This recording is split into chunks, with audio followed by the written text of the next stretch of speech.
Good evening. Welcome to our April 20th, 2022 Board of Douglas County Commissioners 5:30 business meeting. We want to welcome all of those that are with us here in the Old County Courthouse and those of us joining virtually on Zoom as well. I'm just going to share a bit about how we conduct our meetings to get us started. Each action item on the agenda will offer an opportunity for public comment specific to that topic. We ask that you wait until the agenda item that you're here for has come up for discussion for tonight's purposes. We have one major agenda item, which is the solar regulations, and I noticed that many of you had already signed up. If anybody has come into the room in the last few minutes and plans to make public comment related to the solar regulations, please come up here and put your name on a sign-up sheet so that we know that and we can call folks in order. Just to let you know that all of our public comments are limited to 3 minutes. We also have general public comment that will be towards the beginning of our meeting before we get to our regular agenda item. General public comment is an opportunity for folks to provide comments related to county business that is not specifically on the agenda tonight. We will first call on folks that are here with us in person to comment, and then we will move to folks that are online on Zoom. For anybody watching on Zoom, when it's time for public comment, you can use the raise your hand function and staff will call on you and unmute you one at a time. If visual aids are used during the meeting, the presenter will share their screen. For those watching at home or listening at home, you will need a computer, smartphone, or tablet to view that presentation. However, the materials are published in our agenda online for your reference also. Presenters that are with us should stay unmuted unless they are presenting, and we ask that they please introduce themselves upon speaking. And I forgot to say before that everybody who provides public comment, please state your name and residence in Douglas County for the meeting minutes. A recording of this meeting will be available on our website and YouTube page after we adjourn. With that, we will start with our consent agenda. Does either commissioner wish to pull anything for further discussion? Okay, I will ask if anybody in our gallery or anybody online would like to pull something from our consent agenda for further questions or comments. Okay, seeing no hands here, I'll just double check online. No hands online. We'll close public comment, or I guess bring consent agenda back to the commission for a motion. So I'm happy to make a motion, but before I do, I just want to recognize the large amount of work that's gone into some of the items that are on our consent agenda, specifically around our Department of Corrections Juvenile Justice Grant, our Adult Community Corrections Grant, and our Juvenile Service Reinvestment Grant, and also the Natural and Cultural Heritage Grant. We have a busy full meeting tonight, and we don't want people to wait, but I think it would be inappropriate not to recognize the tremendous work that's gone into some of these things that are on our consent agenda and show appreciation for that. So with that, I will make a motion for to approve our consent agenda items 1 through 12. I will second, say thank you for the comment, and also just add that this does include our ballot language for moving from 3 to 5 commissioners as well. So thank you for all of the work on that as well. Yes, thank you both for those comments. All those in favor, please say aye. Aye. Aye. Okay, and consent agenda is complete. We'll move on to general public comment, for which I have 2 folks signed up, and then I'll see if anybody else has general public comment. Sue Herrig, you're first.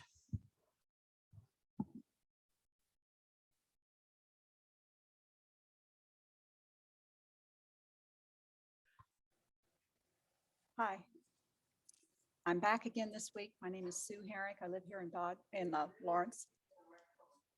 Okay, is this better? Okay. I'm back this week. My name is Sue Herrick. I live here in Lawrence. And tonight I'm here to point out, as if it isn't obvious, how crazy everything has become here, right here in Douglas County in this very room.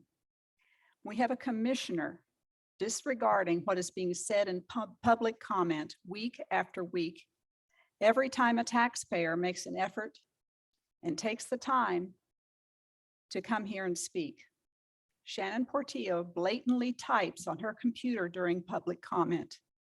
Last week, it was proven that she does not work on anything related to this meeting as she previously claimed. These commissioners receive about $40,000 of taxpayer money. Is it obvious to anyone else that this behavior should be unacceptable to the two other commissioners? Apparently, they have no problem with Shannon Portillo's disregard. Maybe it's time to address this at the voting booth. Patrick Kelly is up for re-election this year. Let's put someone in who isn't complicit in wasting our tax dollars. Shannon, the next time you're up, you're in my district. I'm going to see to it that change happens there too. Thank you. Joe Herrick.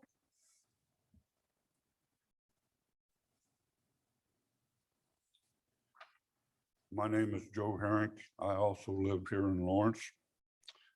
I would like to call your attention to the second paragraph in the Declaration of Independence. And I will paraphrase, but essentially what it says is all men are created equal, and they are endowed by their Creator with certain unalienable rights, which among them are life, liberty, and the pursuit of happiness. These rights are not given by governments. These are given by a higher being. And it is my belief that if we followed the Constitution, we would not be in the mess we're in right now. On the 11th of April of this month, Governor Kelly banned sanctuary cities. And she took the first step into realize that we are complicit as a city when we break a law, which is harboring an illegal immigrant. The 18th of this month, the federal court judge vacated the mask mandate at the federal level. Airplanes, trains, buses. And if they ban it at the federal level, what's to keep people from thinking they won't ban it at a state level, a county level, a city level? This is not anything about whether or not you want to wear a mask or not. It's about your freedom, your liberty. The one other thing I'd like to just mention is I know the county has got a lot of money for COVID relief.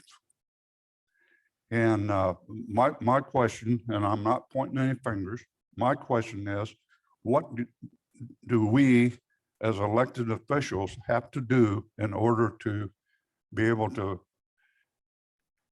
take this money and spend it like we want to? Do we have to do something illegal, like mandatory mask? I'm just asking. I don't think anybody in here is any better than anybody else. But I do wish we would get back to the laws of the Constitution, because the way I see it, everything we've done to mitigate this disease has been against the Constitution. Thank you. Is there anybody else present that would like to make general public comment? Okay, we'll double check online. Anybody with a hand raised? Okay, we will close general public comment and move on to our regular business agenda. And I will let Sarah introduce this item for us. Thank you, commissioners. We're going to move Mary Miller with Lawrence Douglas County Planning into the panel.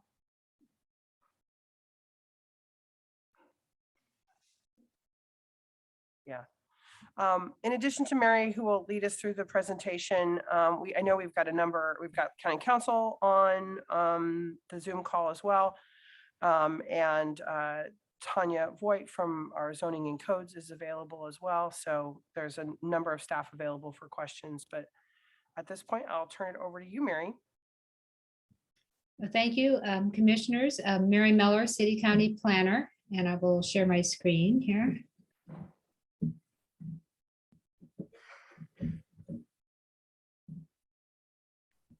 And as you mentioned, this is a text amendment revising the zoning regulations to create specific standards for solar energy conversion systems. And this it started in May of 2021. The Board of County Commissioners initiated the amendment.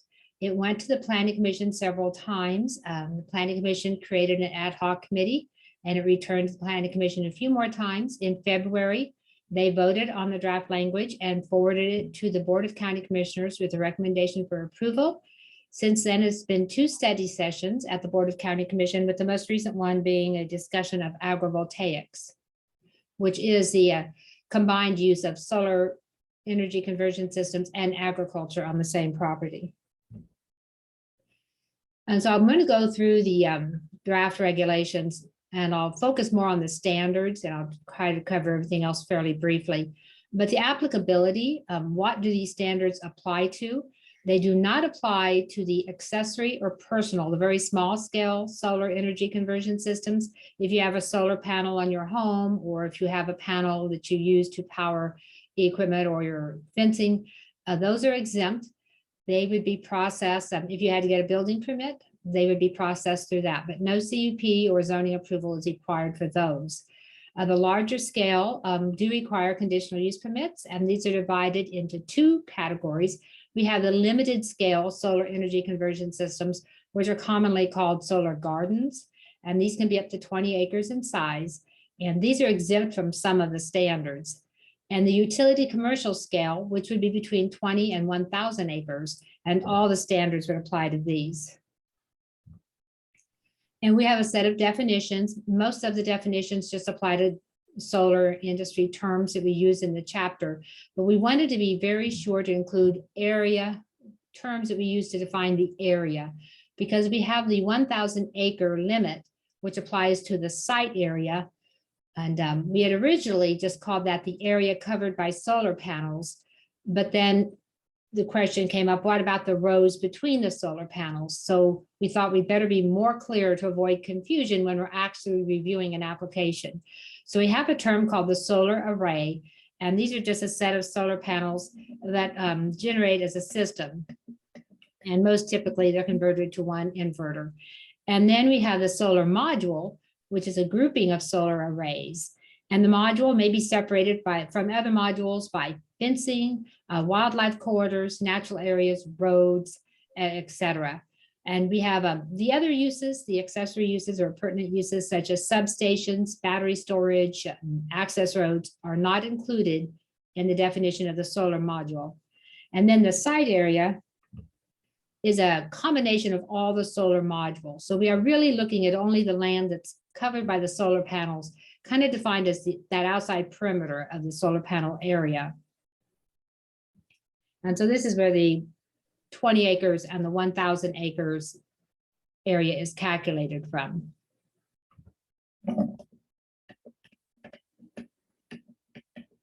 Another section of the regulations lists the review criteria. What are we looking for when we review the conditional use permit application?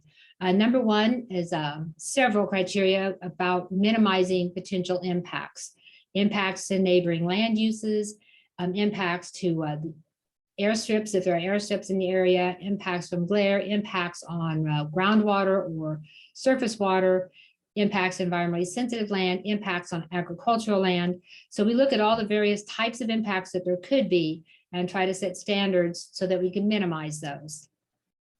We also look at the company experience, reputation, and financial ability for the operator, as that's a very important component.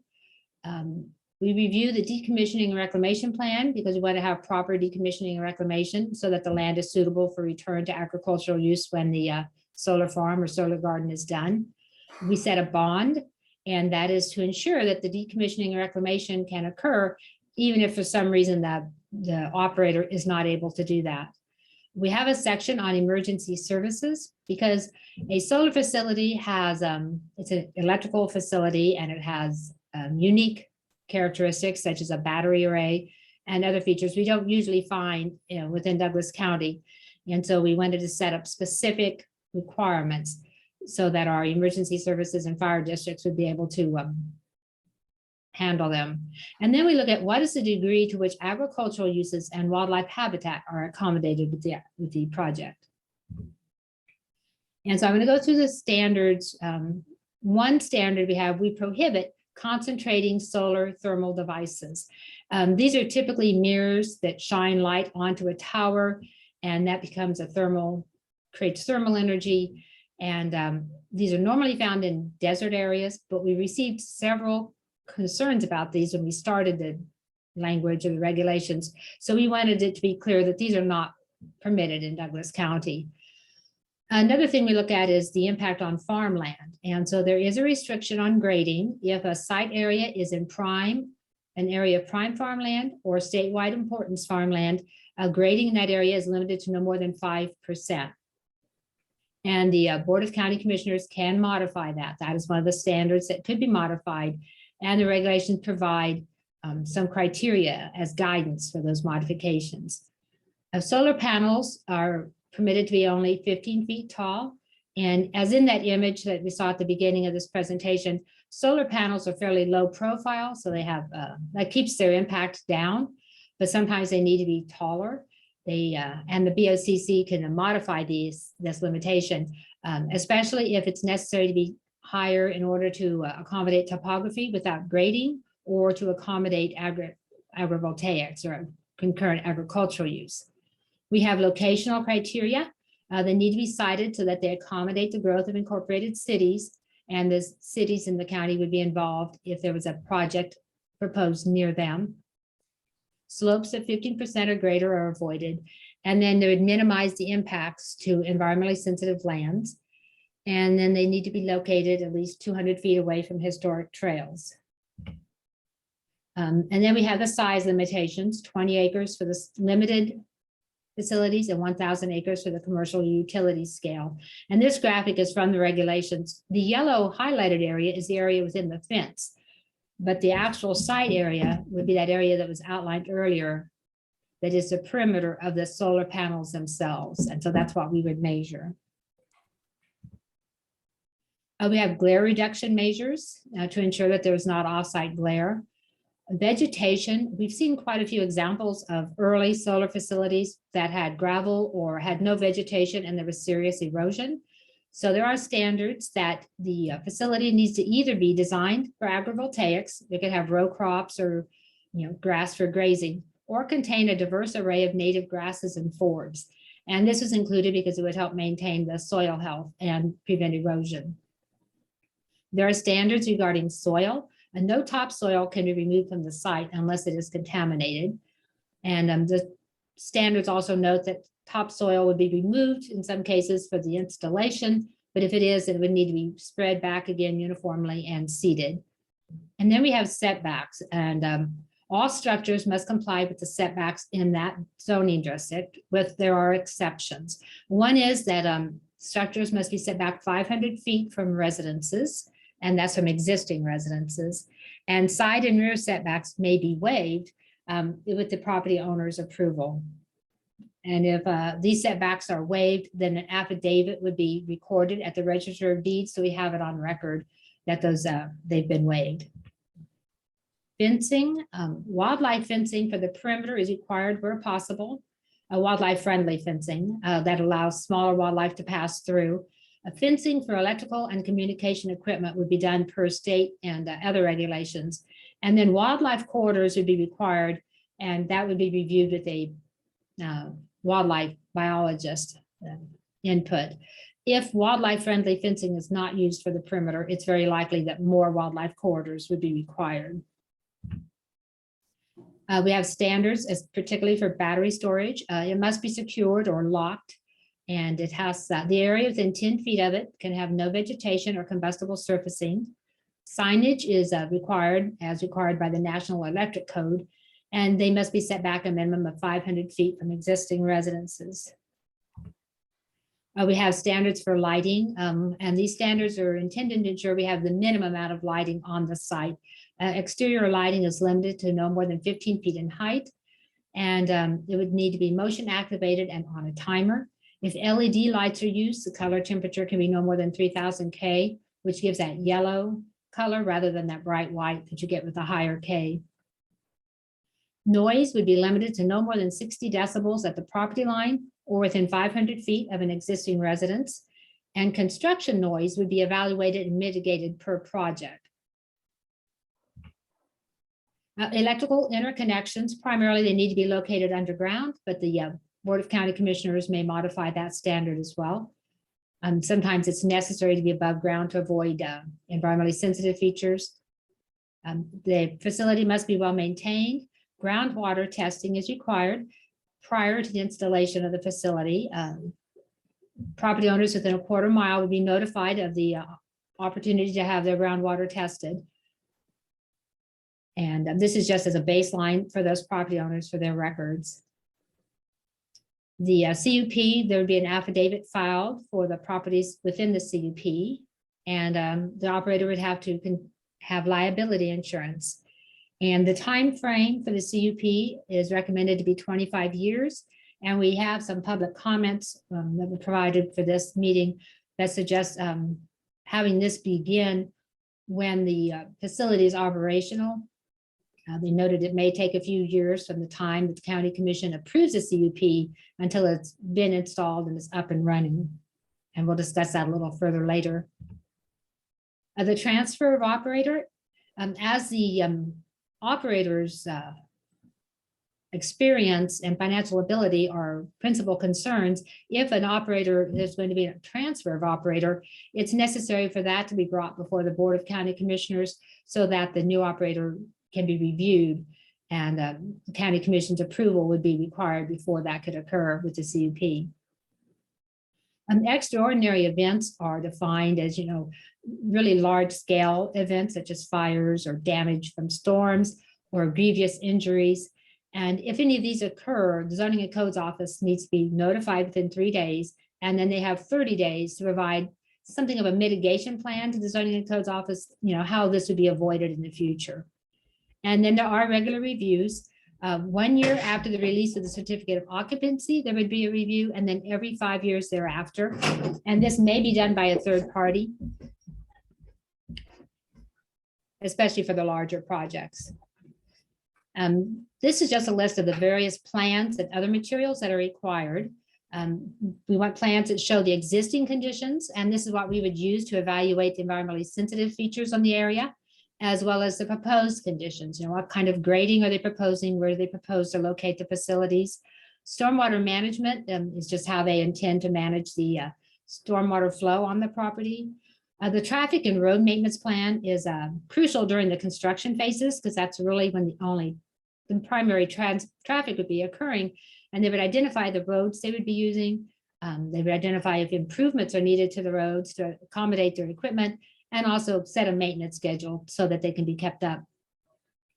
Landscaping is primarily for the buffer areas between the facility and residences. There could be trees or shrubs required to provide some buffering. The vegetation and agrovoltaic plan is intended to provide the information regarding how the property will be planted and managed to ensure that it stays vegetated, and whether or not they're going to be using agrovoltaic uses. We have the emergency fire and safety plan. There is a soil sampling plan. The soil will be sampled prior to installation, before the CUP is expired, or if an extension is requested, and prior to reclamation, and then after reclamation. And then we have other materials that are required. And these are the two that are most important are the public information. The solar facility will be required to provide additional public notice similar to the cell towers. So they'll notify property owners within 1 mile when they submit the application. And that way, property owners will have more advanced notice. When the planning office notifies them, it's 20 days before the planning commission meeting. And so this will provide much more notice and the public can be more involved early in the stages. And then public outreach, we'll want them to let us know, did they have meetings? What kind of information do they provide? And oftentimes it's possible to alleviate or to address some of the neighbors' concerns if you know about them early in the process.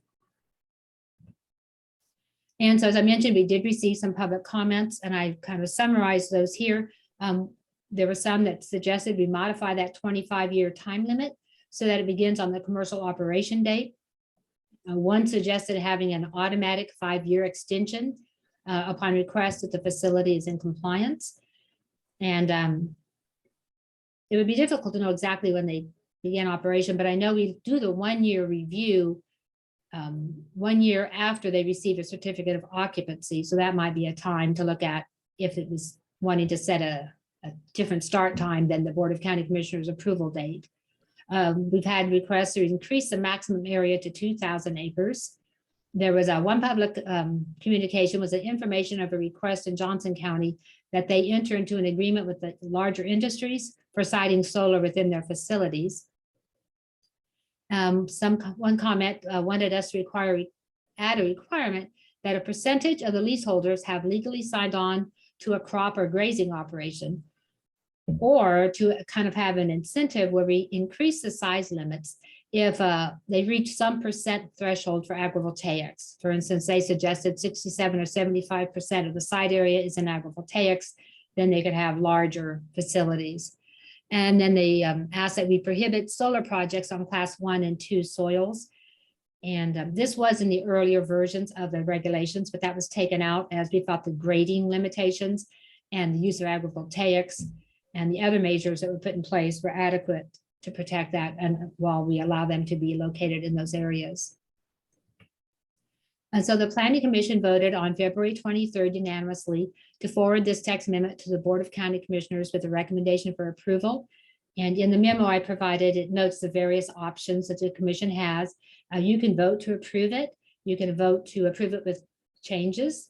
You could vote to return it to staff for more discussion and changes. You could vote to send it back to the Planning Commission, and you could vote to deny it.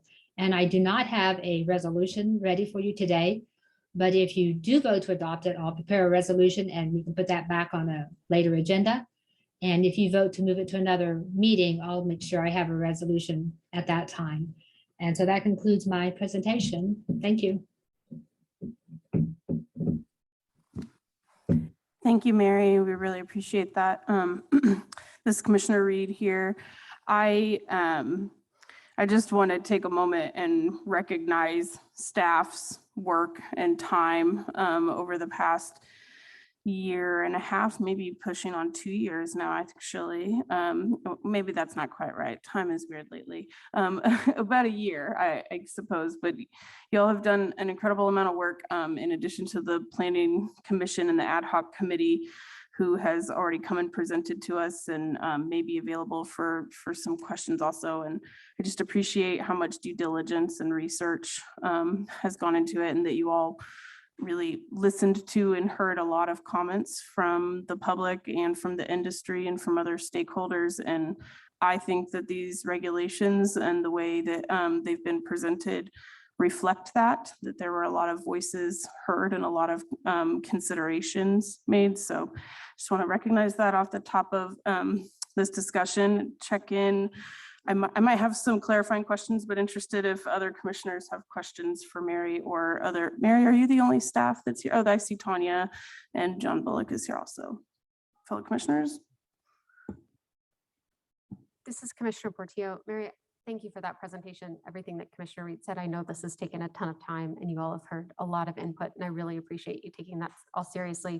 I had a question about the CUP timeline discussion that you presented. So we've had some requests to start the time once everything is up and running. How do we handle that with other CUP requests for industries that need some time to kind of get going as well? Is that something that we've dealt with before? I can only think of one, and that was actually an extension to allow it to have more time before they did the building permit. You know, we require them to apply for a building permit, and that was a West Star substation, and they just wanted to get in before the neighborhood and the public early, but they didn't intend to build it for like another 5 years. So we extended that early on. For the most part, we set a timeline, and that's what is you go by, and then at the end, you just request to have your CUP, you submit a new CUP application to continue it. Commissioners and Mary, I guess I wanted to follow up on that. I was remembering a quarry CUP where perhaps, we've generally gone with the approval date, but then there was a delay before the quarry started operation. And then when it came back for renewal, we didn't really acknowledge that lapse. We tried to stick with what we have. Mary, is that ringing a bell? Right, I think that was the Eudora quarry. There was litigation, so it was about 10 years from the time that it got approved before it was actually able to do any quarrying. And so when they came back, they asked for a longer time frame to make up for the time that had been lost. And so that was not approved. They got a longer time frame, but it was shorter due to the comments from the adjacent city.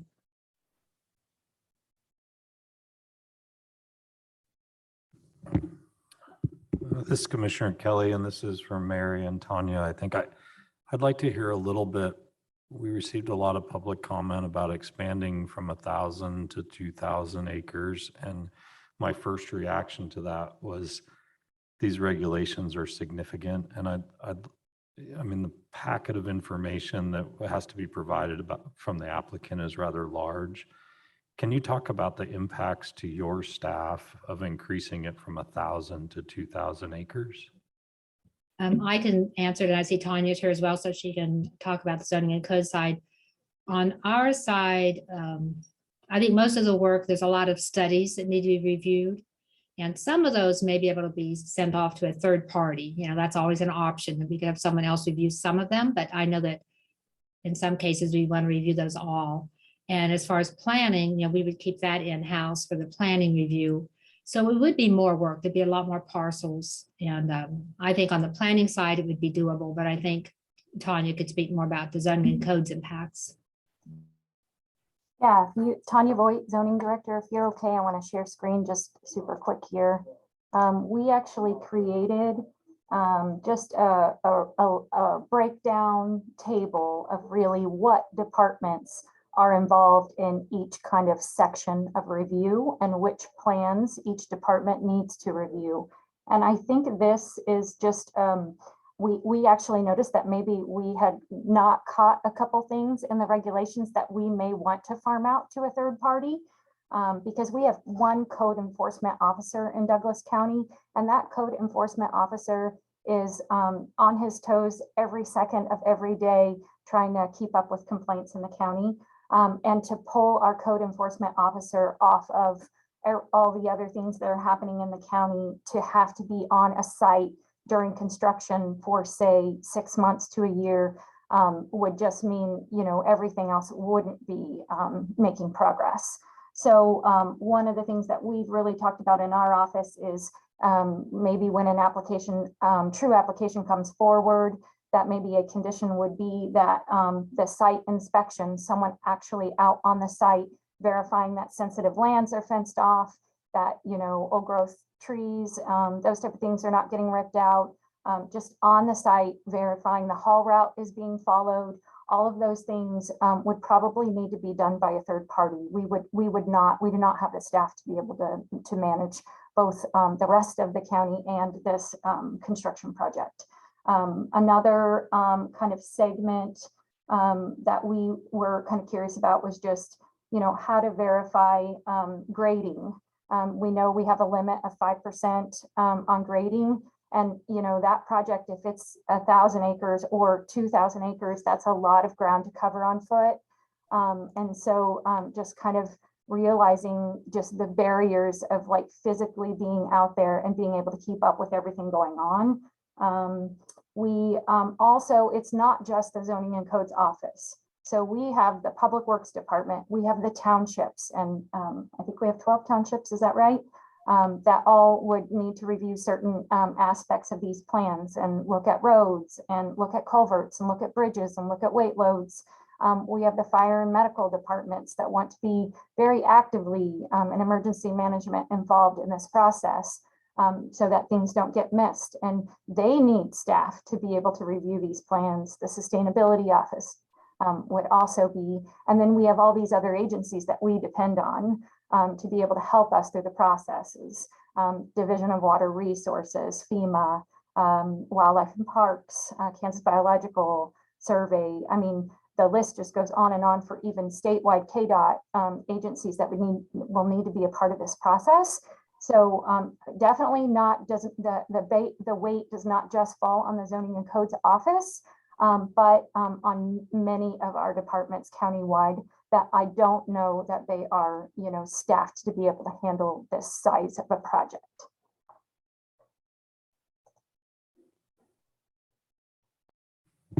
Thank you.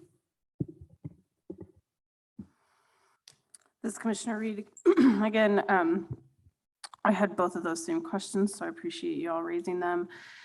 I'm also wondering, when I look at the summary of the public comments that we've received leading up to now to today's meeting, one of the last one is a suggestion to prohibit solar projects on class 1 and 2 soils. As I've been following this conversation through the Planning Commission process last year, and know that there was certainly a lot of discussion around that. I think that mostly took place in the ad hoc committee, but I just wonder if one or both of you could summarize that, kind of where you came to that decision point in conversation, and what just what your thoughts are around that. We've talked about it a little bit at our study sessions about the fact that a lot of our county values and our comprehensive plans and regulations are about protection of those soils and that prime agricultural land. So can you just help flesh that out a little bit and talk to me about how the ad hoc committee landed where they did?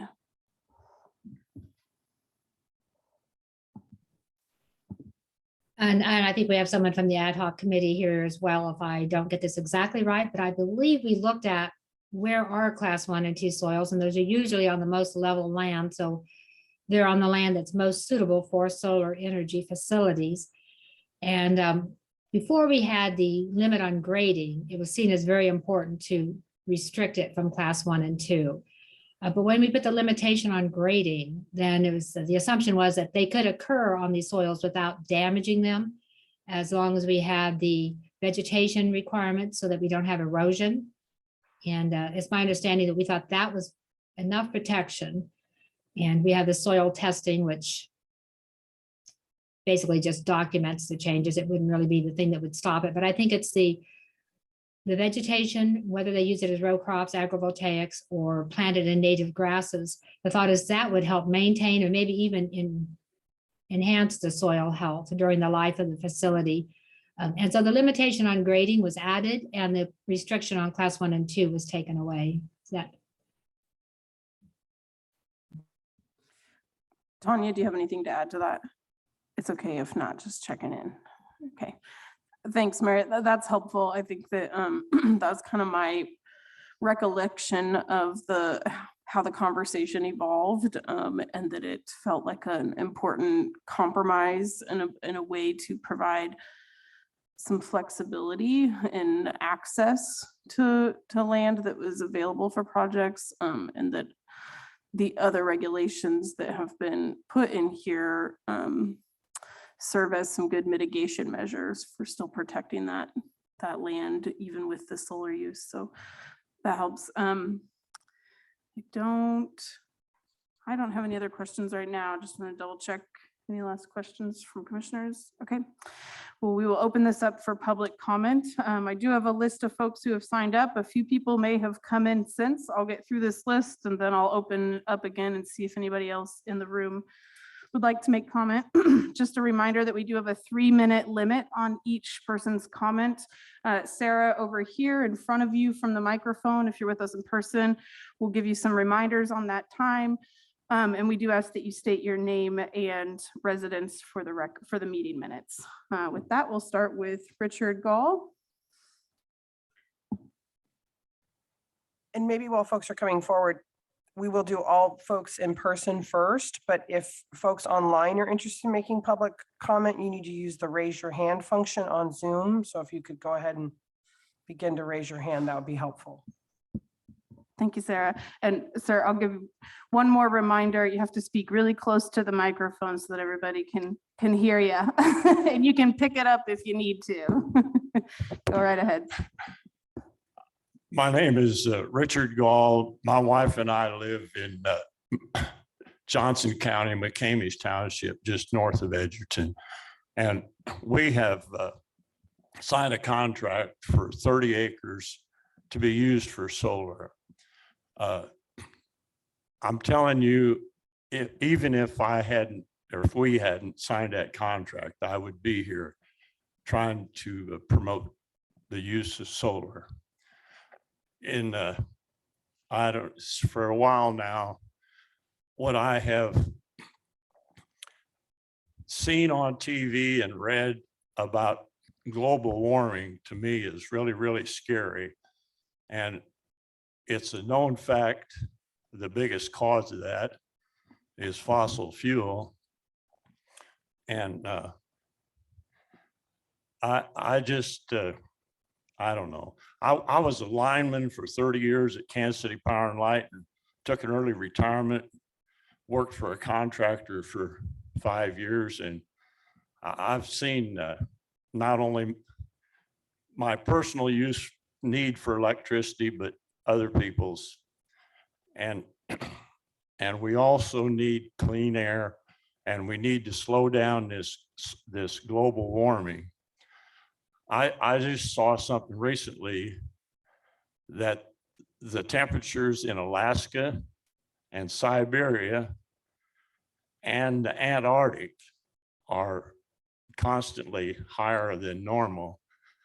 And the one I remember the most, Antarctica, 70 degrees warmer than normal. To me, that's scary. I just can't say enough as far as I'm concerned about doing something, even though we are just maybe a little part of it. We're a part of it. And thank you very much. Thank you. I'm going home and eat supper. All right, you enjoy your evening. Donna Kinoki, come on ahead.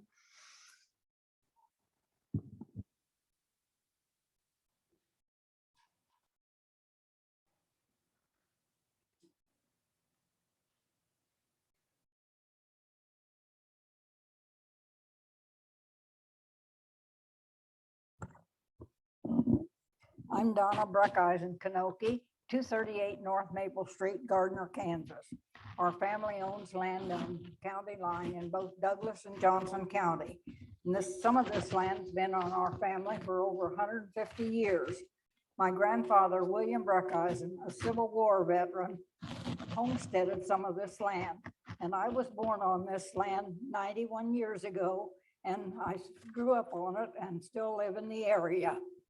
Our family's always been conscious about conserving our land. We built terraces, waterways, and seeded them. And then we built ponds in the pasture land to control the erosion. As a property owner, our rights should be that we can use our land for whatever is the most benefit for us. Our family was approached in January of 2018 by NextEra Energy asking if we were interested in a solar farm. After much research and considering the pros and cons, we decided that was what we needed to do for our family and for future generations. We signed a contract with them on July of 2018. A solar farm is self-contained. It doesn't give off any hazard materials, doesn't contaminate the soil, has little noise, and uses a minimum amount of water. It will also keep the lay of the land with the least changes to it. Solar farms need a 25-year conditional use permit with renewable options, as the panels are 30 to 35 years of years use. As the use and need for electricity increases every day, West Gardner Solar Farm can benefit the community, county, and state. We want to thank the commissioners for all the work you do and the time you put in for the citizens of Douglas County. Thank you. Thank you. Next, we have John Frankie.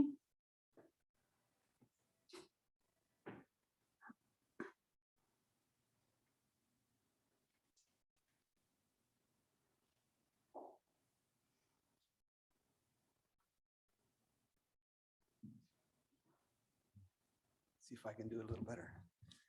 My name is John. My name is John Frankie. I live at 2222 North 600 Road in Eudora. I'm going to read this so I don't just start blubbering. I am against the proposed West Garter Solar Project by Nextera. The scope of this project and benefit derived to the local citizens and the county as a whole does not justify allowing for a project of this size.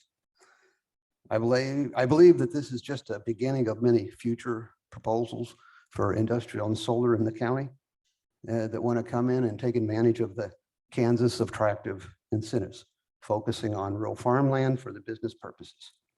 As such, our county must develop a common sense plan on dealing with this before we're inundated with additional land use permits, which will change the county landscape for generations. It's essential that we do this or we're going to lose the character that attracted us to call this home. But we do have a plan, and it's called Plan 2040, and I really believe we need to focus and stick with that plan and limit the size of these projects. I didn't find out about it until October 3rd of last year, and they've been here for working on it for over 4 years now. I guess I understand why they wanted to keep it secret from some of the public to do the fast track. But I don't want anybody to think I'm anti-solar. I do believe in solar as one of our options for alternative energy. We need to do something for the environment. I totally agree. But I can't in clear conscience agree with this plan because I think it's going to destroy the Clearfield area and the Captain's Creek community. And it is a community, even though we're considered rural, it's a community. There's a lot of people, a lot of different families that are using it. This is home, this is business, etc. As county commissioners, you got your hands full. Not only everything else been going on in this world, but this matter especially. There's a lot of different pieces to the puzzle, and I kind of understand all the sides to it. I don't agree with them all, but I understand them. I understand the need for alternative energy. I understand the profit motive of a company and their economy of scale. So I understand why they're wanting more than 1,000 acres. I understand the farmer or landowner that wants to use the land and get some money from it without having to break a sweat or break a hole. I see the landowner that's going to look out their front window and see the solar panels every day. I see a very strong potential drop in home values, including our farm, and the loss of our rural character. And as I see it, the only true winners is going to be the energy company and the landowners that happen to sign up. Local townships will be burdened with infrastructure improvements and upkeep. I think Tanya Voigt addressed that a little bit. John, your time is up. Thank you for your comments. Okay, I still didn't get through. Thank you very much. Thank you for coming. Max Gray.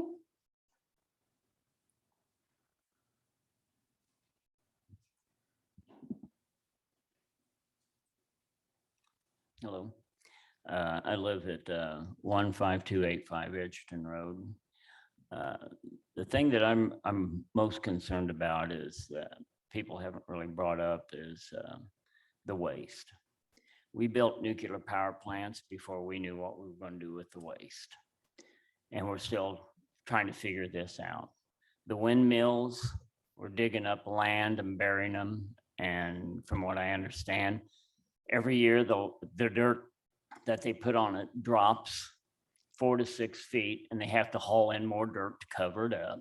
Next year it does the same thing, and we still haven't figured out how to get rid of it. We've got lithium batteries, and a professor or doctor that spoke 2 weeks ago in Johnson County said, there's no way to get rid of it. We have no plan. And here we are, we're toying with lithium battery or lithium crystals, and we have no way to dispose of it. This is insane. It doesn't make sense. And you know, you got 3 families that are trying to dictate to 2 counties solar panels, and it's like a gigantic toxic waste dump. And we don't need this in our backyard. This is just crazy. And the other thing is the US now has put restriction on solar panels coming in from the middle or from Southeast Asia, which is shipped through China to Southeast Asia to be built and then to ship here. Well, the United States put restrictions on it. Why? Because they're not safe. Simple as that. And if we're that blind that we can't see that there's problems here, we got a big problem. It may not happen tomorrow. It may not happen 10 years from now, but it's going to happen. And people don't realize how many acres are in a mile. 640 acres in a mile. With 640 acres, you got 2,000 acres. How many 640 acres go into 2,000 acres? That's 3 miles. You got that in Johnson County and you got that in Douglas County. You're looking at 6 miles of all this junk sitting out there that's got a potential of toxic problems. And it needs to come to a halt. It needs to be stopped. Thank you. Thank you. Marvin Kanoki.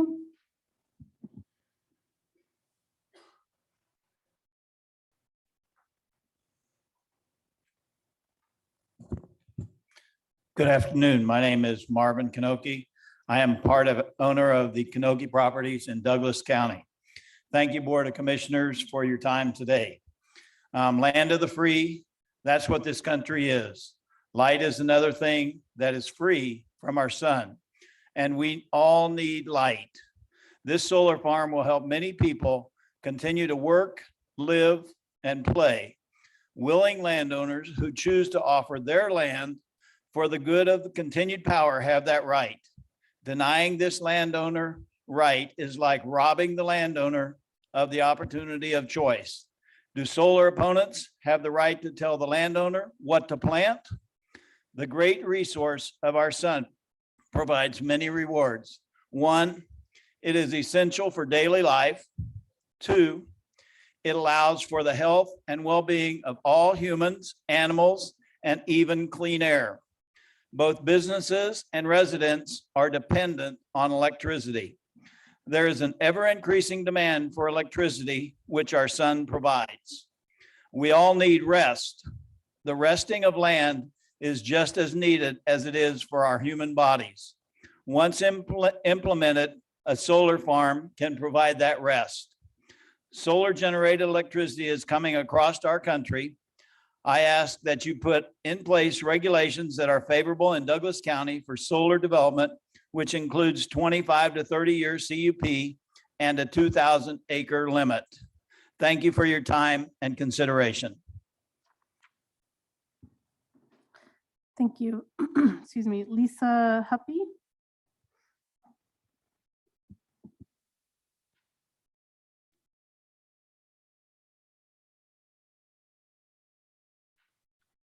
Good evening. Thank you for your time. My name is Lisa Huppy. I live at 17535 Edgerton Road. I'm 2 miles east of the county line. You've talked a lot about telling us about your plans, protecting the land and the wildlife, but what about the people? What about their property value, their health and their safety, and their rights as landowners to have a peaceful life that they choose? We provided you with a property value damage study done by Mary McClinton Clay You can scan the code and get the full 85-page report. This report talks about devaluation of property across the nation that are in close proximity to these large utility scale solar facilities. One in particular that comes into mind is a home that sold before it closed. The buyer canceled the offer due to a solar facility that was going to be located adjacent to that property.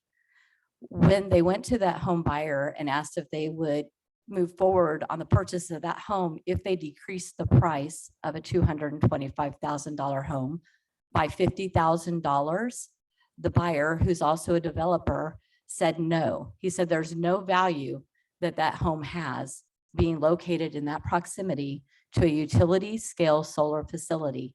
Again, we are not against solar. Solar has its place. We are against the irresponsible siting of these large scale utility facilities. This study talks about homes that are within 1 mile of the utility scale solar facilities. A 500-foot setback will decrease the value drastically of any home that is in that path. Please protect your people. Please protect your citizens, protect their value, protect their rights as homeowners as well. Yes, landowners have the right to do anything they want with their property, but you all put regulations on homeowners in the unincorporated area. Please put tight regulations on these. Don't place them within 1 mile of any home if you want to truly protect their value, but a 500-foot setback is not enough. Please protect your citizens. Thank you. Doc Kanoki.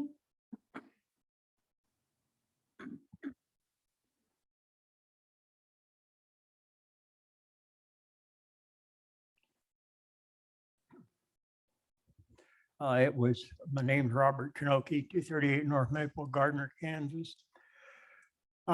In January of 18, we had a message on our phone. Would you be interested in utility scale solar farm on your property? We did some investigation. We found out that electricity could be made cheaper that way than it could by windmills or coal or gas. And we thought it was a good idea. We signed a contract in July 11th of 18, and I'm proud we did. By the way, on the 12th, it's 70 years ago, coming up the 12th of January, when we had our first date. Anyway, that utility scale solar farm has become a massive industrial solar complex, according to the signs around the country.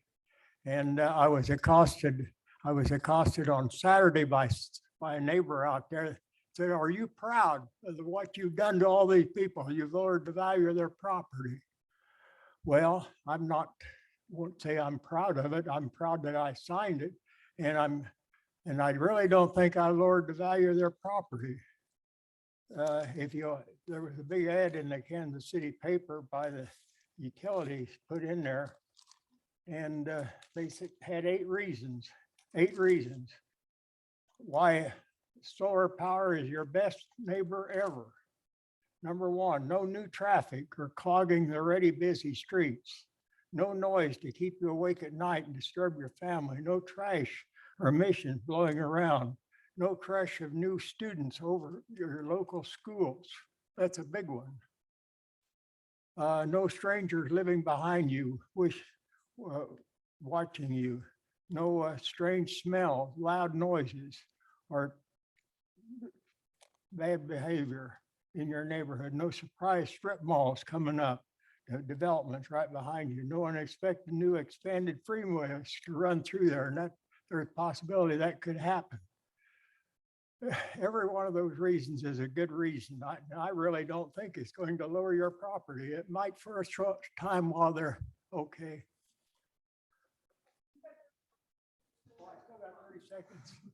Oh, okay. I thought that was the end of it. What was I going to say? Well, he asked me, accosted me in a public place in front of a witness, are you proud of that? Well, I said, I'm not going to answer you right now because he was just wanting to fight. Name was Chris, in case you want to know that. And I thought I'd mention that today, that I won't say I'm proud of the fact that I don't think I'm lowering the price of their thing. And I think we have a right to do what we want to do. My family has a right. I'm proud of the way the family has gathered together and helped promote this thing, help Next Energy. Next Energy is not a night by flight deal. Thank you, sir. Carrie Brandon.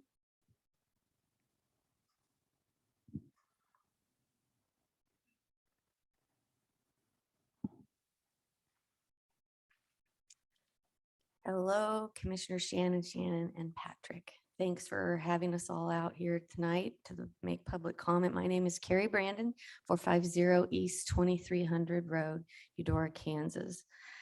It's really hard to make what I hope isn't final public comment on all of this, but I think to make best use of my time tonight, there's never enough time to really do this right. And I think that's the whole point here is with the new administration and the desire to transition from fossil fuels to renewable energy. It's admirable, right? We want to do what's best for our planet and the people that live on it, but you have to do it responsibly. And that's the word that I've liked to use throughout this entire process is the word responsible, especially when it comes to siting. So with that being said, siting to me personally doesn't mean on top of and around homes and families. And I know we're not talking about specific projects at this moment in time, but that's kind of where, we started in on all of this. And one of the things that I feel passionate about is more transparency and timely information disclosure. And what I mean by that is that these ground lease agreements have non-disclosures when energy companies are coming in and signing them with participating property owners. And so, for example, just as Robert Kanoki indicated, they signed back in January, I believe, of 2018. And that has not even been known to any of the non-participating landowners up until the Lawrence Journal World published that first article with the map. To me, that is heartbreaking that an energy company can come in and lay the groundwork with no transparency whatsoever and no communication to the county to push forward timely information disclosure. So I would like to see a regulation added.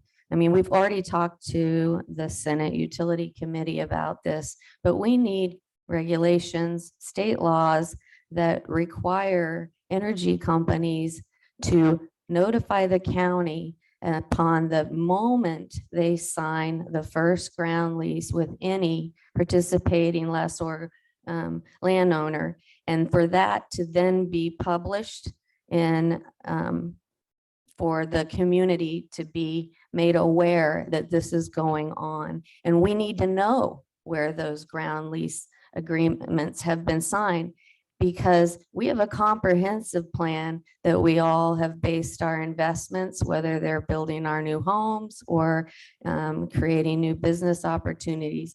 And when we can't trust that the comprehensive plan is accurate due to potential conditional use permits, that's scary stuff. So thank you for your time. Thank you. Joyce Whittier.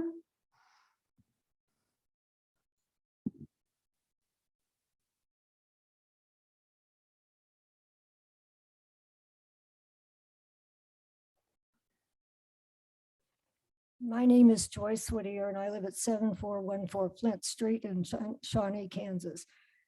There are a couple of things that I'd like to bring to your attention, and I don't mean this in a bad way, but I found out, first of all, I'm a paralegal and I have a BA in legal studies, and I've worked in the legal field for 40 some years, almost all of it in litigation. And I discovered that not a single appointed official in Johnson County had signed an oath of office. Some of them have been serving for 40+ years. You are charged with upholding the Constitution and the laws of the state of Kansas. But if you cannot get your appointed officials to sign an oath of office, there is something extremely wrong. And in Johnson County and here, there's a certain number of people that are supposed to live in the unincorporated area and a certain number in the incorporated area. And in neither county is that actually, it does not follow Kansas law or any regulation or resolution that's been passed.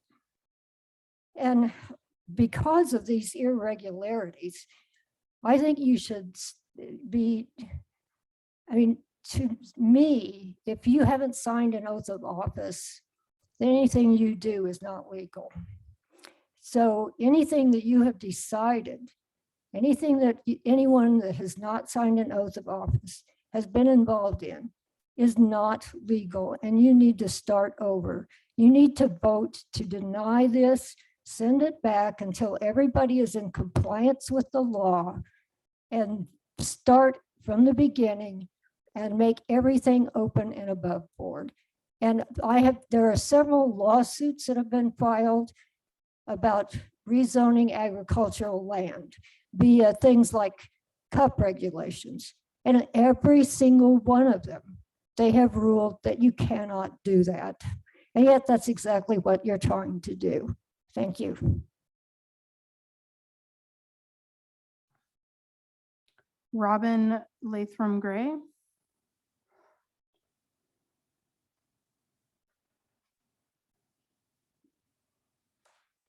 Good evening.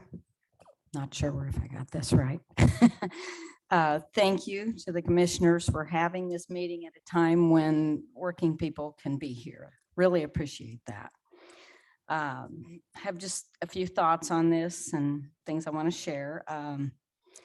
One thing that crossed my mind was that if Nextera is allowed an abatement, a 10-year tax abatement, and this thing would get approved, it seems to me that the adjacent landowners should be offered the same thing, because they're not most likely going to be able to sell their properties, at least for that time period.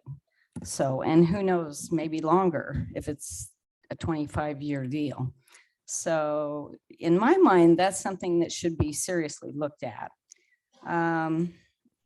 Another thing for these landowners is that I think they should be paid an inconvenience fee, because they're going to have to deal with the disturbance of the trucks going through, all the construction, the land moving, all of that is going to be severely changing their way of life.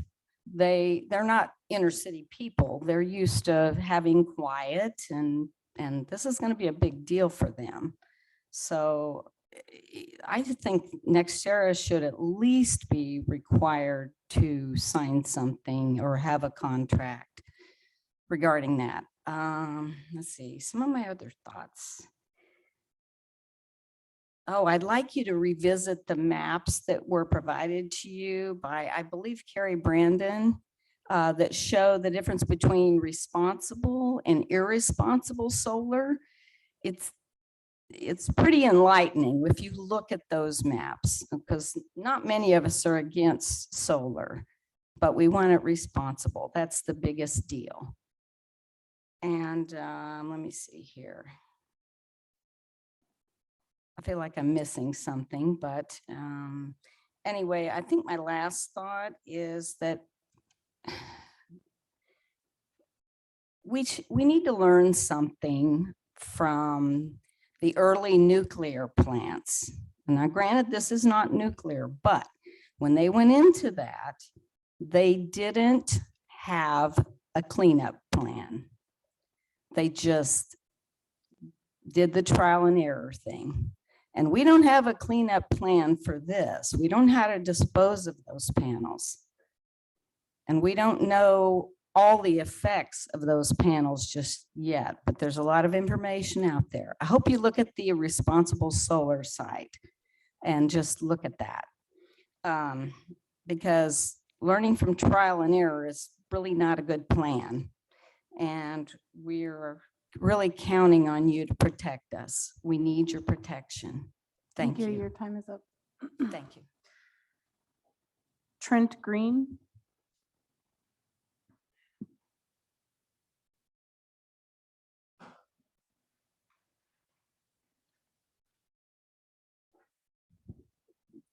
Hello, folks. Thank you for paying attention to me in this short period of time. What really sticks in my craw, and I live at 38225 West 159th Street in Edgerton. What really sticks in my craw is the fact that this all started in 2018. A great deal of us who've lived in these, both on the Johnson County and the Douglas County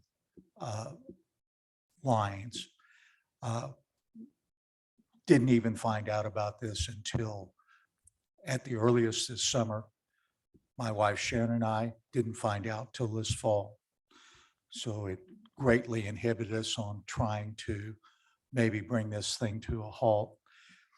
Like most people here have already talked to you about, I don't think anybody's really against solar per se. They're just against where you're trying to put it.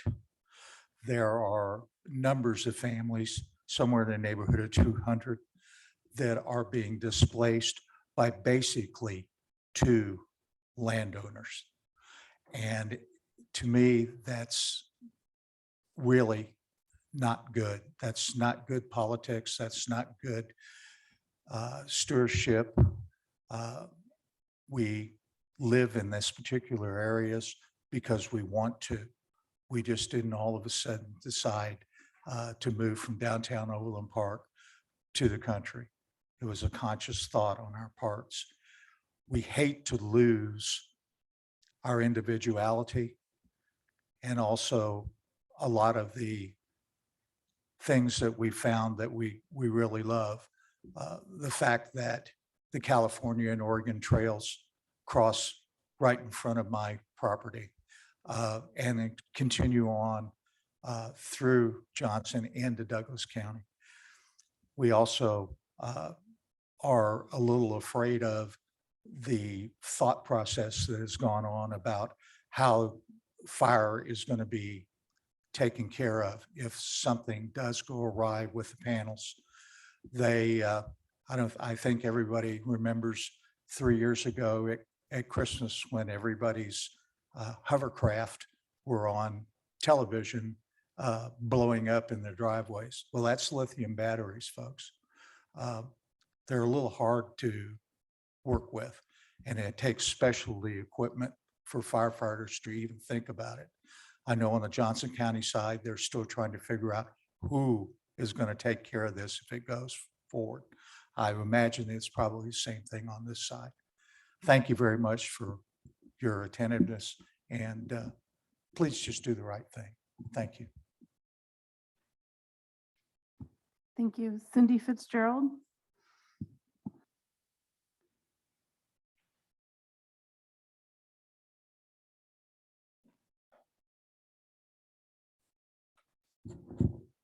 My name is Cindy Fitzgerald. I live at 254 East 2300 Road in Edgerton, Kansas. One thing I want to piggyback off on is what Lisa said in regards to the presentation earlier by Mary. They talked about sensitive lands, wildlife, but they didn't talk about the people. Also, I mean, I think the people count. I know sensitive lands and wildlife are important, but I think the people and, you know, women, children, babies are important too. One thing they discussed is testing the wells, and I attended almost every planning commission meeting. And in one of the planning commission meetings, one of the gentlemen talked about how there needs to be a test for the wells. And he very slowly said, So they have a baseline in case there's contamination, and they'll be able to maybe pursue legal recourse. Most of the people out here, these 500 people that are out here, are on wells. How are you going to feel when the babies have leukemia, the people have leukemia? We'll be dead or dying of cancer where we find out the cadmium and lead and everything's in our aquifer. I know they don't think this could happen. It absolutely could. I could present many cases for you to review. You need to think about that. This also is going to open up litigation to you guys. Nextera entered the counties in 17 to 18. The people in the country who this is going to affect, the 500 people, we have not been fairly represented. There has nobody been on our side. On the planning commission, there's one person that lives in the country. Everyone else lives in the city. It doesn't bother you. The safest place to be to avoid being around renewables is in the city. But the people that chose to live out in the counties did so because of the comprehensive plan the county has put in place, which they are violating. They are bringing industry into the country. This is not farms. This is industry. It's industry. It's not cattle. It's not horses. It's not crops. So we need you to think about us, and you guys have a big decision. I understand you have a big decision, but there's people's lives that are at stake here. Plus financially they're at stake, but more importantly, their health of their lives. Would you want to live 500 feet from a massive lithium storage plant? Would you live there? I would not walk. There's no way. Who would want to live near that? If it catches on fire, you can't put it out. The last one that caught on fire, they had to bring in concrete trucks and put 38 tons of concrete on it to get it out. Because you can't, water doesn't put it out. Lithium's lighter than water. So my point is there's a lot of communities around the country, all over the country. And I've talked to many of them that the county commissioners have voted no. This is not right for this area. This is not right for our county. There's $465 billion worth of tax credits available. I understand Nextera, third largest energy company, wants that. I get it, it's business. But we're people. We're not making that money. Chatham Asset Management owns the Kansas City Star. That's why they will not pick up our story or talk to us. I have reached out to the Kansas City Star personally several times, and they won't talk to us or respond. So you see, they run in the narrative. No one knew they were here. We haven't been representative, found out in Cindy, your time October is of up. 2021.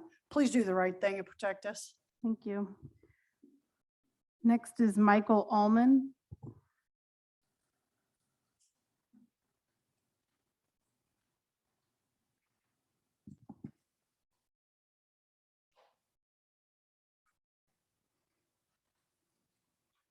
Good evening, Commissioners. My name is Michael Allman. I'm with Sustainability Action Network, and we have a letter in your packet.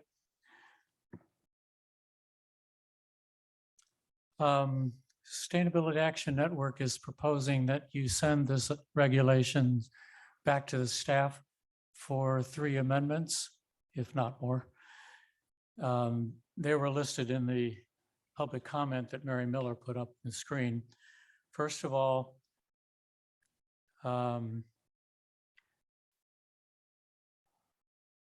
we like the draft regulations so that part of the basis for the approval of a CUP application is the % of leaseholds that have legally signed onto a crop or grazing operation. This would be a clear incentive for landowners to choose agrovoltaics. It would be, and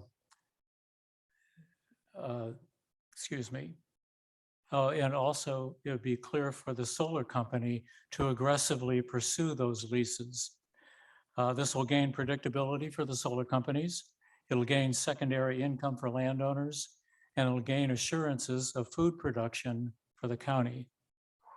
You might also consider an incentive whereby the project could be granted a larger maximum size if they reach some percentage threshold of agrovoltaic leases signed up legally. We'd also like to see the industrial scale solar prohibited, and what Mary Miller put up on the screen was in class 1 and 2 soils. We're saying that it should be class 1 and 2 river bottom soils, the Kansas river bottom and the Wakarusa river bottom. Douglas County is very special in that we value both renewable energy and sustainability, as well as our soils, as well as food productivity. Some years ago, the county chose not to urbanize, but to be a rural county, an agricultural county. Douglas County also is urbane enough to value solar. We value both. What we see in the regulations now, however, is that encouraging agrovoltaics, which is what we're hanging our hat on to achieve food productivity, encouraging won't get us there. There must be some kind of incentive, and that's why we're proposing these incentives. A solar company is going to look at that word encourage and they're going to say, oh, well, and pass right over it. So please send this back to staff, come up with incentives to actually assure that they will be agrovoltaics. Thank you very much. Stan Kanoki.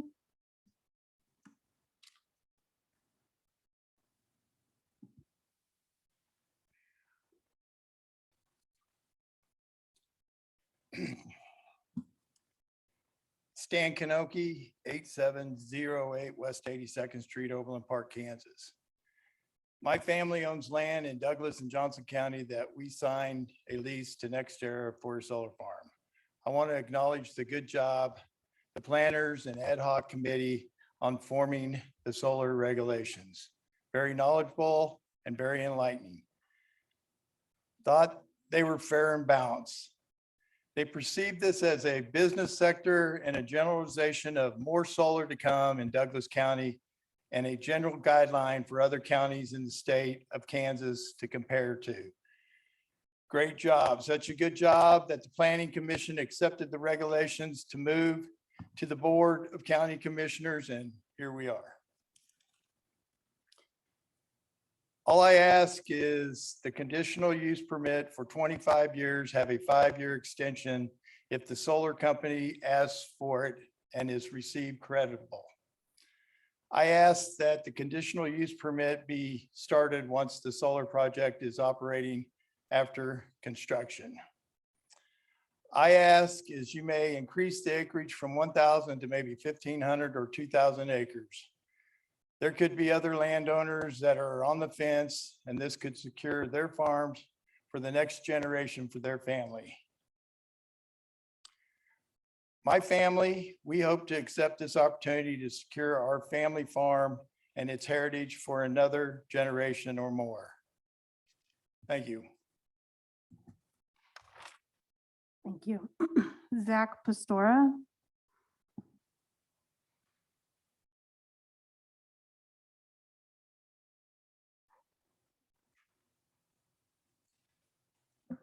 Thank you. Good evening, Commissioners. Zach Pastora, 22801 Golden Road in Linwood, Kansas. Live just in the rural area outside of Douglas County and Leavenworth County, but I was born here in Lawrence.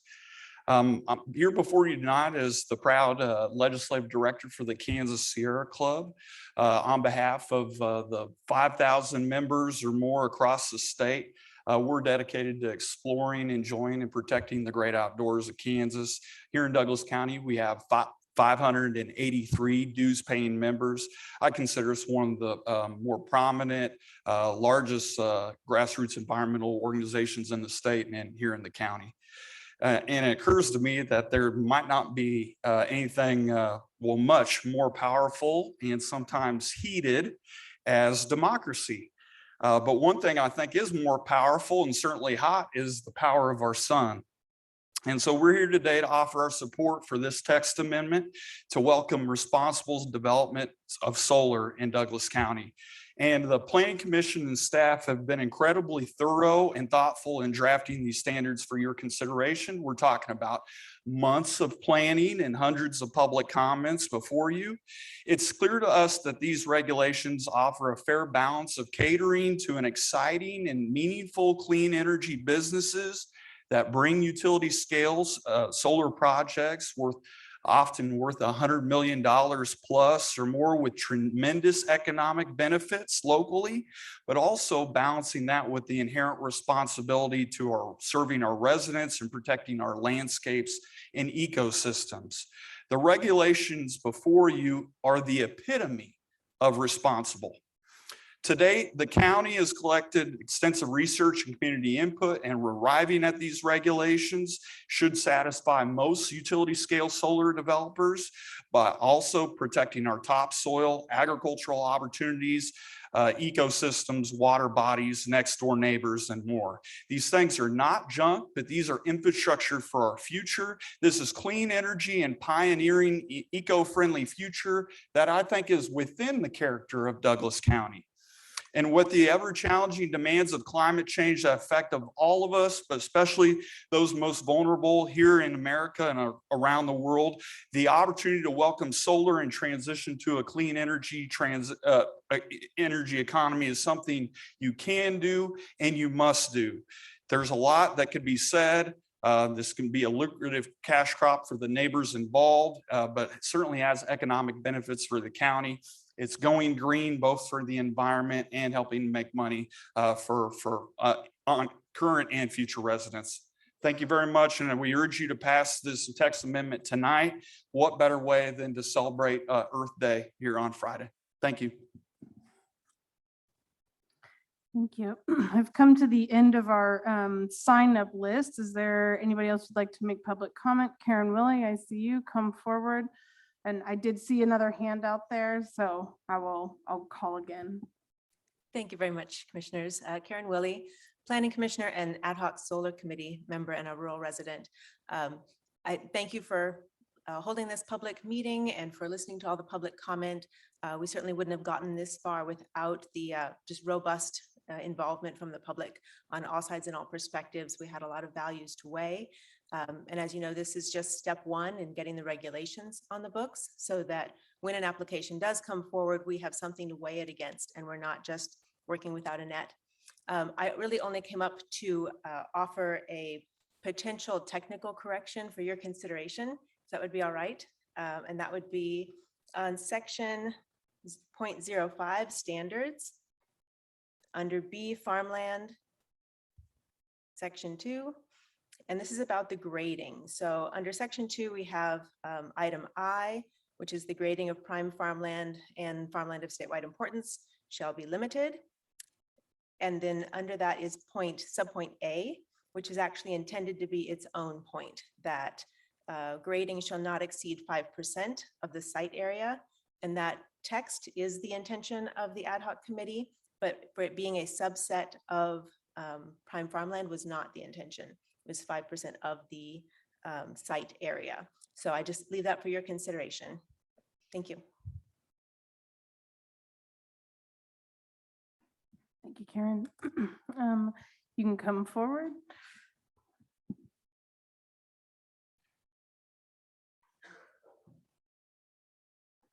I wasn't planning on talking. I'm not very good at public speaking. My name is Sharon Green. I live at 38225 West 159th Street in Edgerton. I'm showing in 2020, the United States used 3.8 trillion kilowatts of electricity. That is 13 times the amount used in 1950. Okay, and since we live right next door to the land that's being proposed for solar energy, I needed to mention that the land is really weak. In the spring, which is right now, you can come out and see our place and walk on the land. You will sink because the land is so weak. And they're proposing to put solar panels on it. Excuse me. And if you go down to the Blackjack, you can see the wagon wheels from how many years ago? There's ruts there. They haven't even gone away because the wagon wheels were there. What has been proposed by others is that possibly using warehouse sites putting solar panels on top of those. That would be a safe alternative. There's already development and support. Otherwise, you know, we got to look at this. Have we been lied to? I mean, the company that's wanting to go into our neighborhood, they've just been fined $8 trillion because they killed 150 eagles. What is the wildlife going to do? What are we doing? Are we going after greed? That's what I wanted to say, is greed. You know, we know that plastic in 2020 was 367 million, where in 1950 it was only 0.2 million. Think about it. Are you greedy? Are we greedy? Do we control our behavior? Come forward.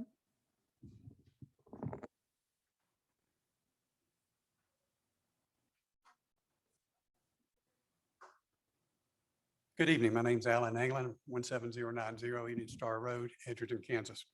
First off, I want to recognize the efforts of the Planning Committee and the Planning Ad Hoc Committee and the planning staff in drafting proposed solar regulations. Done an admirable job of trying to balance the interests of the county and the interests of its citizens. I'd like to offer, though, that the proposed regulations need a minimum distance between utility scale solar facilities regulation. This topic's come up in the past. It's been deemed an issue that would be addressed at the time that an application has been filed. While that postpones addressing the complexity of this topic now, there are potential consequences that create consternation later, either by those who are for the proposed facility or those who are against it. As we've heard from solar industry participants and people here tonight, it takes, this current project being contemplated now is been 4 years in the design. Now, NextEra's got lots of money and lots of time and lots of effort spent in this. And, they want to make sure they get some return for that. On the other hand, the participating landowners, they've signed a contract for 4 years. They got expectations that have been set. But those of us who live out there who aren't participating landowners, we find out about these and then we look at the scale of it and we say it impacts our lives. So we might be against such a facility. And so when a proposal comes up later, there'll be a lot of consternation. So if you can address that now with well thought out regulations that would avoid the potential conflict later, you'd be wise to do so. So well thought out regulations might be things such as set a minimum distance between facilities, or set a percent of utility scale solar coverage within an area, such as no more than 20% of solar array coverage within a 10 square mile area. And you could have the potential to have waivers in the event that agrovoltaics are used in their entirety in proposed facilities. The last thing I want to mention is that there should be protections for the character, just what Cindy had said earlier about protecting the people. There should be protections about assembling projects over county lines. Because you could have something where you've got county lines, 4 different counties in a square. You could have 2,000 acres in Johnson County, 2,000 acres, or whatever you ultimately approve, 1,000 acres in Douglas County. You'd end up with a 7,000 or 8,000 acre project that would have a big impact on the character of the community. You could have regulations that would talk about and protect the assemblage of those projects so that when you review a project, you're reviewing a project in its entirety and not just a portion of a project, and then make sure that you can protect the people. Thank you very much.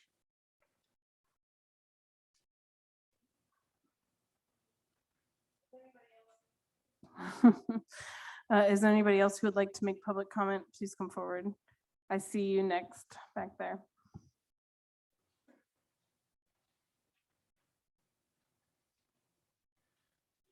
Travis Hardy, 421 East 2400s Road.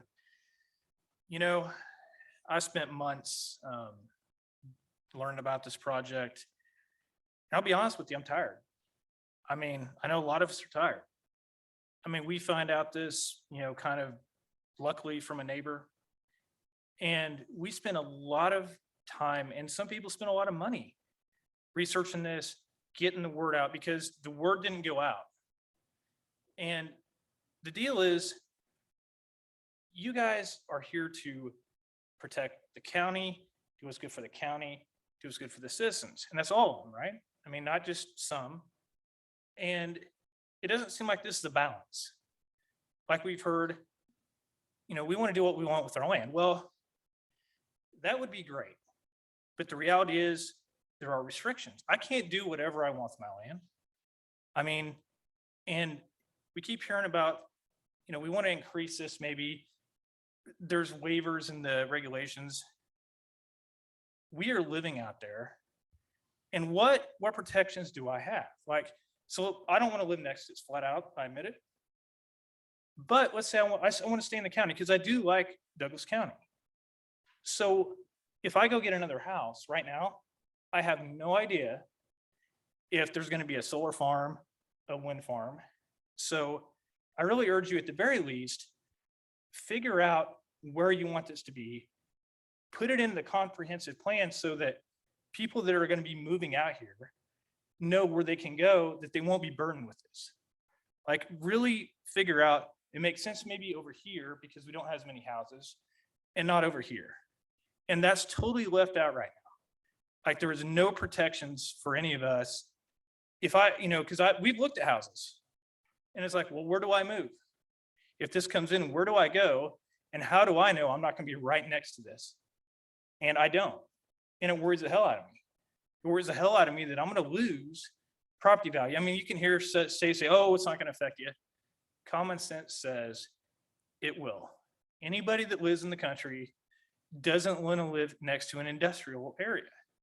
And that's what this is. And the bottom line is, I don't know if you've looked at the numbers. Johnson County did 10 years. You're not getting a lot of revenue off this. And I don't see how this benefits the county or the citizens of the county.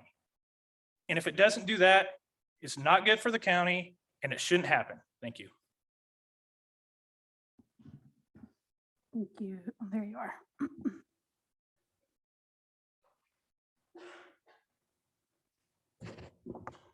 Hello, my name is Deanna Alvarez, and we live at 584 East 2300 Road. We spent a couple of years looking to purchase a home or land in this area specifically. So we finally found a home and purchased it in September of 2021. The last owner of the property, our realtors, and none of our neighbors, which we know many of them in that area, had no idea of what was going on for the plans of an industrial solar farm. We purchased the 10 acres and a home in this location to enjoy the beautiful land, the wildlife, and the peace and quiet. We are told that this industrial solar farm will potentially surround us on 3 sides of our home. I don't think any of you could even imagine something like this surrounding you and how it would make you feel. I'm hoping that you have taken the time to drive around in our area and take in the beauty. I've lived in Douglas County my entire life, and I've always taken pride in our representation of open spaces. Why would we want to open our beautiful Douglas County rural areas to industrial solar farms? This is not, I repeat, this is not the right area for something of this scale. I am begging you to please consider how this will affect all of us and the future beauty of Douglas County. Thank you.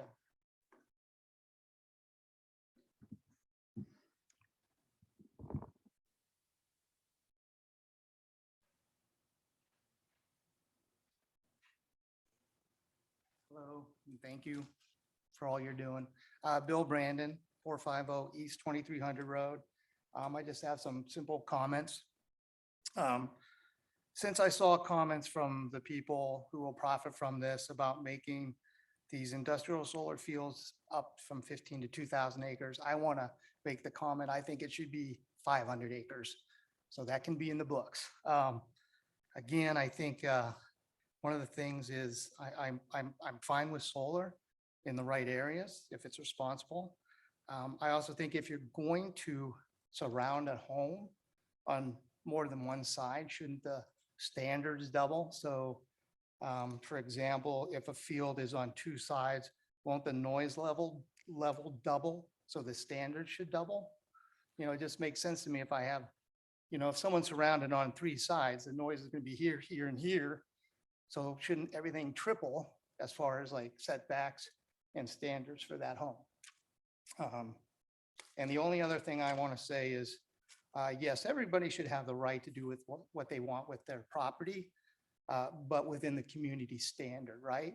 Can I build a casino on my property without anybody caring? No. Can I, you know, go into a neighborhood which has HOAs and do what I want? No. It's with the standard of the community, and we have a community. And that's all I really want to say. But thank you for your time. Thank you. Is there anybody else here with us in the building that would like to provide public comment? Going once, going, you've already provided public comment. Yep. Thank you. Okay. We'll turn to online. Do we have anybody with their hands raised? Yes, commissioners. The first person we'll move into the panel is Scott Bellman.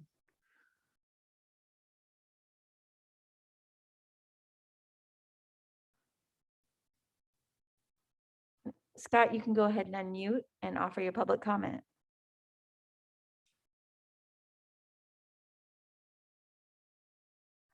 Scott, there you go. Are you all able to hear me? Yes, go ahead. Okay, my apologies. So my name is Scott Thelman. I'm a farmer in Douglas County. I own Juniper Hill Farms. We're a specialty crop and organic organization, but I also was a former member of the Food Policy Council, and I'm a member of the Agrarian Futures Alliance. And I think the things as we've been working through this for the past, year and a half, 2 years, through Food Policy Council and the Solar Ad Hoc Committee that come to mind are really making sure that as we consider these regulations, we are making sure that we're preserving the best agricultural ground in the county. And as somebody who farms in a river valley, I guess what that points out to me is just making sure that as we consider the productivity of our ground, the proximity to our major urban areas such as Lawrence and Kansas City, I think that we need to really consider the importance of that highly productive ground with good access to water for generations to come in regards to food security. Beyond that, I guess I'd like to say that I am not somebody who is a not in my backyard kind of solar person as a farmer in the River Valley.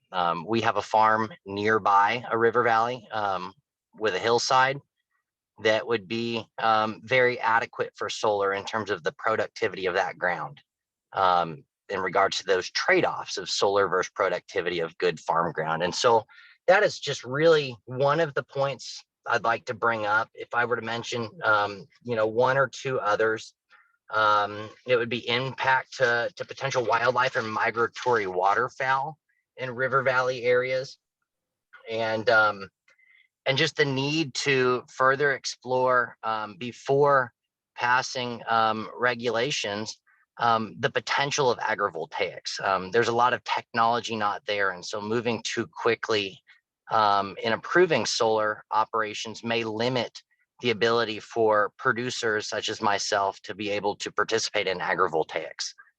So that's all I have to say. Thank you for your diligence on this codes adoption, and I look forward to talking more.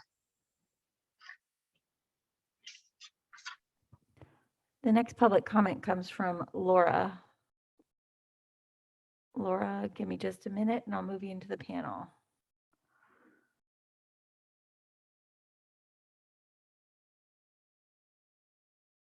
Laura, go ahead. There you go. 1 second. I'm having a little trouble here. 1 moment, please. Good evening. I'm Laura Beth Clark. I live at 3422 Kensington Court, El Dorado Hills, California. Together with my family, the Kanokis, I own land in Douglas County. my family has signed a land lease agreement with NextEra for a solar farm. I appreciate very much the time you have spent researching zoning regulations that are reasonable and logical for solar farms. As property owners, we have the legal right to use our property in this endeavor as long as there are no significant impacts to others.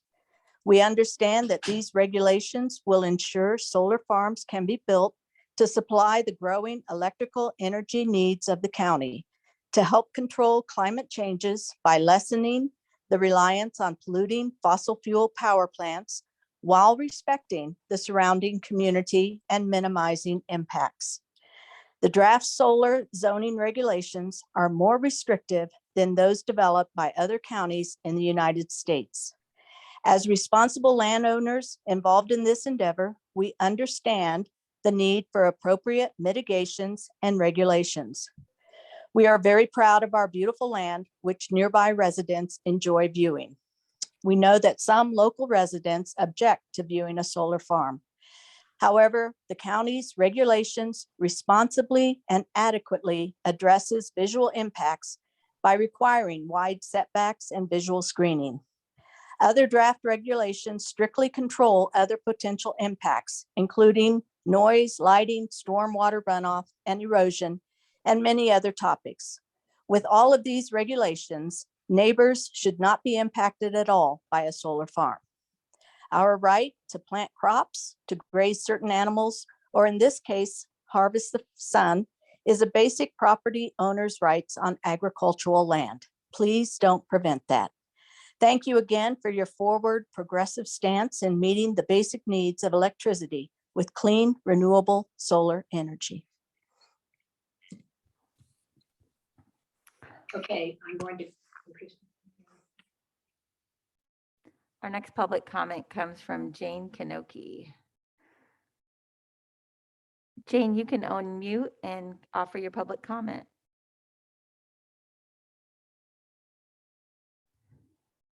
Jane?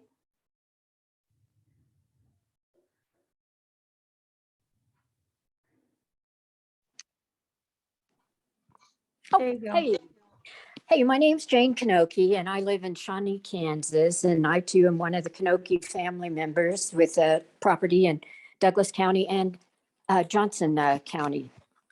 There's a couple of issues I'd like for the county commissioners to consider in this text amendment. And it's to don't restrict all the collector lines to be underground.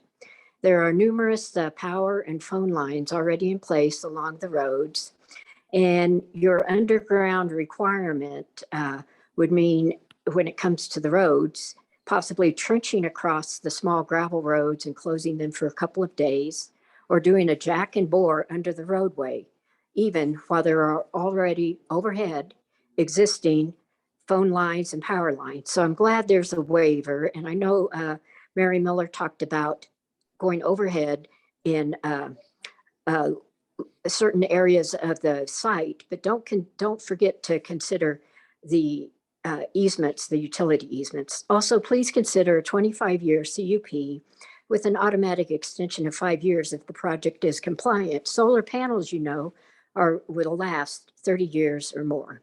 And please increase the maximum acreage to 2,000 acres, giving more interested property owners the chance and the opportunity to be part of this utility scale solar conversion system. I'm also glad to see that the commissioners and the planning staff have taken on this text amendment because it expands Douglas County's footprint on environmental issues. It firms up your stance against climate change. The other thing it does is it diversifies the energy resources in Douglas County to include clean and renewable energy sources. This amendment also allows property owners to use their land as they see fit without harm to neighboring farmers or rural residents. There's no impact to farmers as they continue farming. For rural residents, the view of their own property won't change, and there's ample mitigation to provide screening. By approving this text amendment, it gives my family and other interested owners the opportunity to put acreage in a land bank, provide a necessary commodity for use. My brother already talked about the inheritance, so I won't bring that up. But I do want you to know that I'm holding a lithium battery in my hand, talking to you. That doesn't scare me. I have one about a foot away on my computer. That doesn't scare me. Lithium has been around quite a while. I don't see problems with the battery storage, and our family is not against having that on our land if NextEra plans it that way. We hesitated at first, but we don't now. And I would also like to thank the county commissioners and the planning staff and the planning commission for taking the time to be this thorough and to look into that and to explore all of the options there. Thank you again. Our next public comment comes from Jim Carpenter.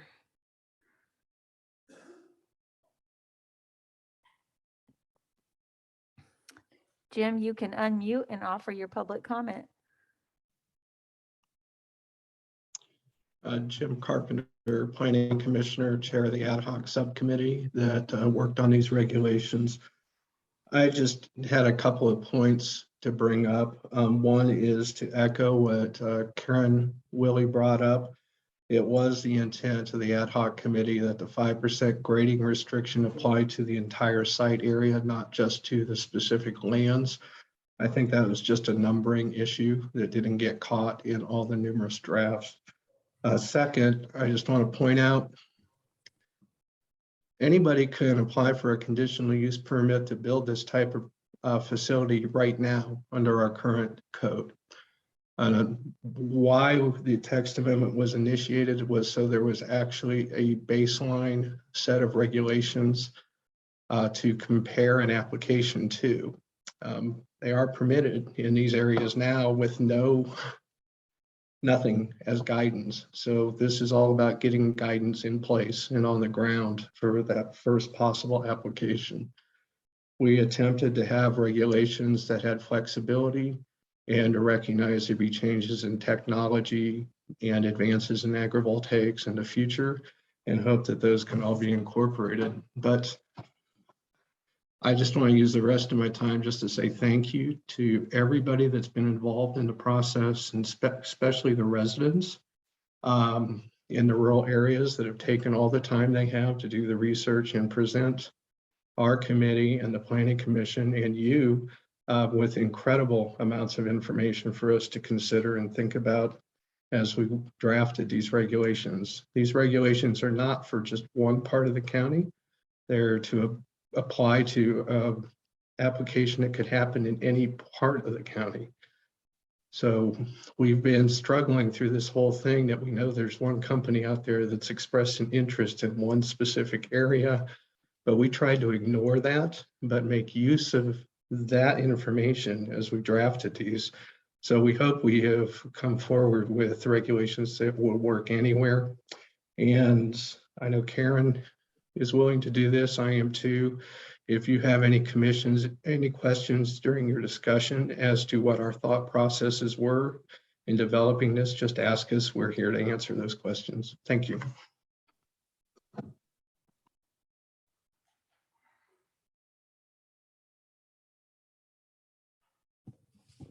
Our next public comment comes from Stephen Clark.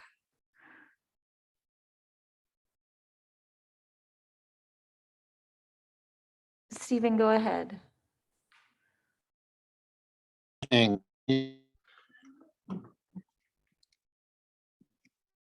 evening. Can you hear me? This is Steve Clark. Yes. Thank you. My name is Stephen Clark. I live at 3422 Kensington Court in El Dorado Hills, California. I grew up and lived in Johnson County for over 40 years. I'm married into the Kanoki family who owns land in Douglas County. My wife is part owner of that property, on which I've spent many days helping my in-laws with their cattle. I've worked over 42 years in power plant design and construction, including over 20 years for Black & Veatch and Overland Park. I have in-depth experience with siting, permitting, designing, and constructing many types of power plants, including coal natural gas, and nuclear power plants. Since 2008, I've focused exclusively on solar facilities of all sizes, up to 500 megawatts. I've worked on dozens of solar farms across the country, from the siting and permitting phase through commercial operation. All of these projects were successfully built and are operating with minimal adverse impacts. Nationwide, over 1,000 solar farms have been built, representing over 40,000 megawatts, roughly equal to 38 Wolf Creek nuclear plants. The track record of these solar farms is excellent. They are safe, they are not toxic. Zero fires from solar farms or their batteries have impacted the public. Solar farms have provided significant economic benefits to their communities and avoided the release of millions of tons of carbon dioxide. This benefits all of us. With proper regulations, solar farms protect the underlying soils. Over the past 9 months, I've closely followed Douglas County's solar zoning regulation process. I appreciate your open, fair, and science-based approach. I believe you've crafted a very protective set of regulations that allows solar farms to be built while protecting neighbors and the environment. With your regulations in place, I don't believe neighbors will be negatively impacted by a solar facility that's nearly invisible to those neighbors. Their health, their land, and their property values will all be protected despite the unwarranted fears and unsupported claims of solar opponents. Solar opponents have continued with false and wild claims, which simply undermine their overall credibility.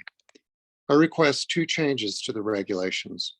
First, set the start date of a 25-year CUP as the commercial operation date of the facility, with a 5-year extension if the facility is in compliance with its CUP. Secondly, increase the allowable size of solar farms to 2,000 acres, as Johnson County has. The county can hire third-party inspectors to monitor the larger construction site, all at the solar applicant's cost, as other counties commonly do across the country. Thank you for your time and attention. Good evening. Commissioners, that appears to be the end of public comment. Thank you, Jill. This is Commissioner Reed.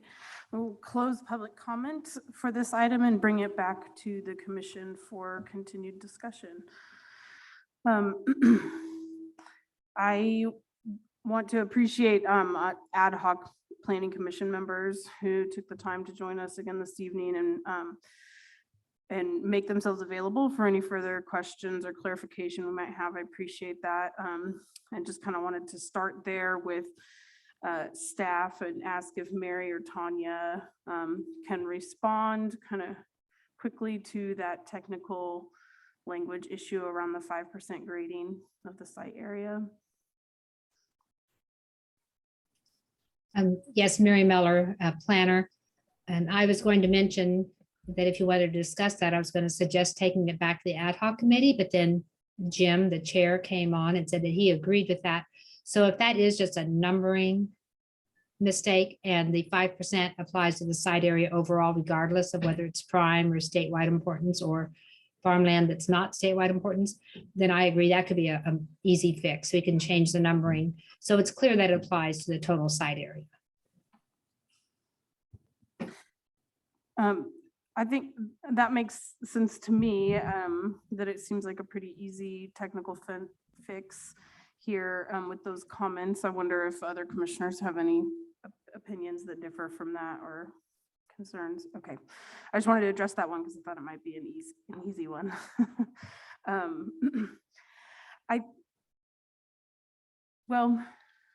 have a couple of comments and maybe some things to kind of clarify.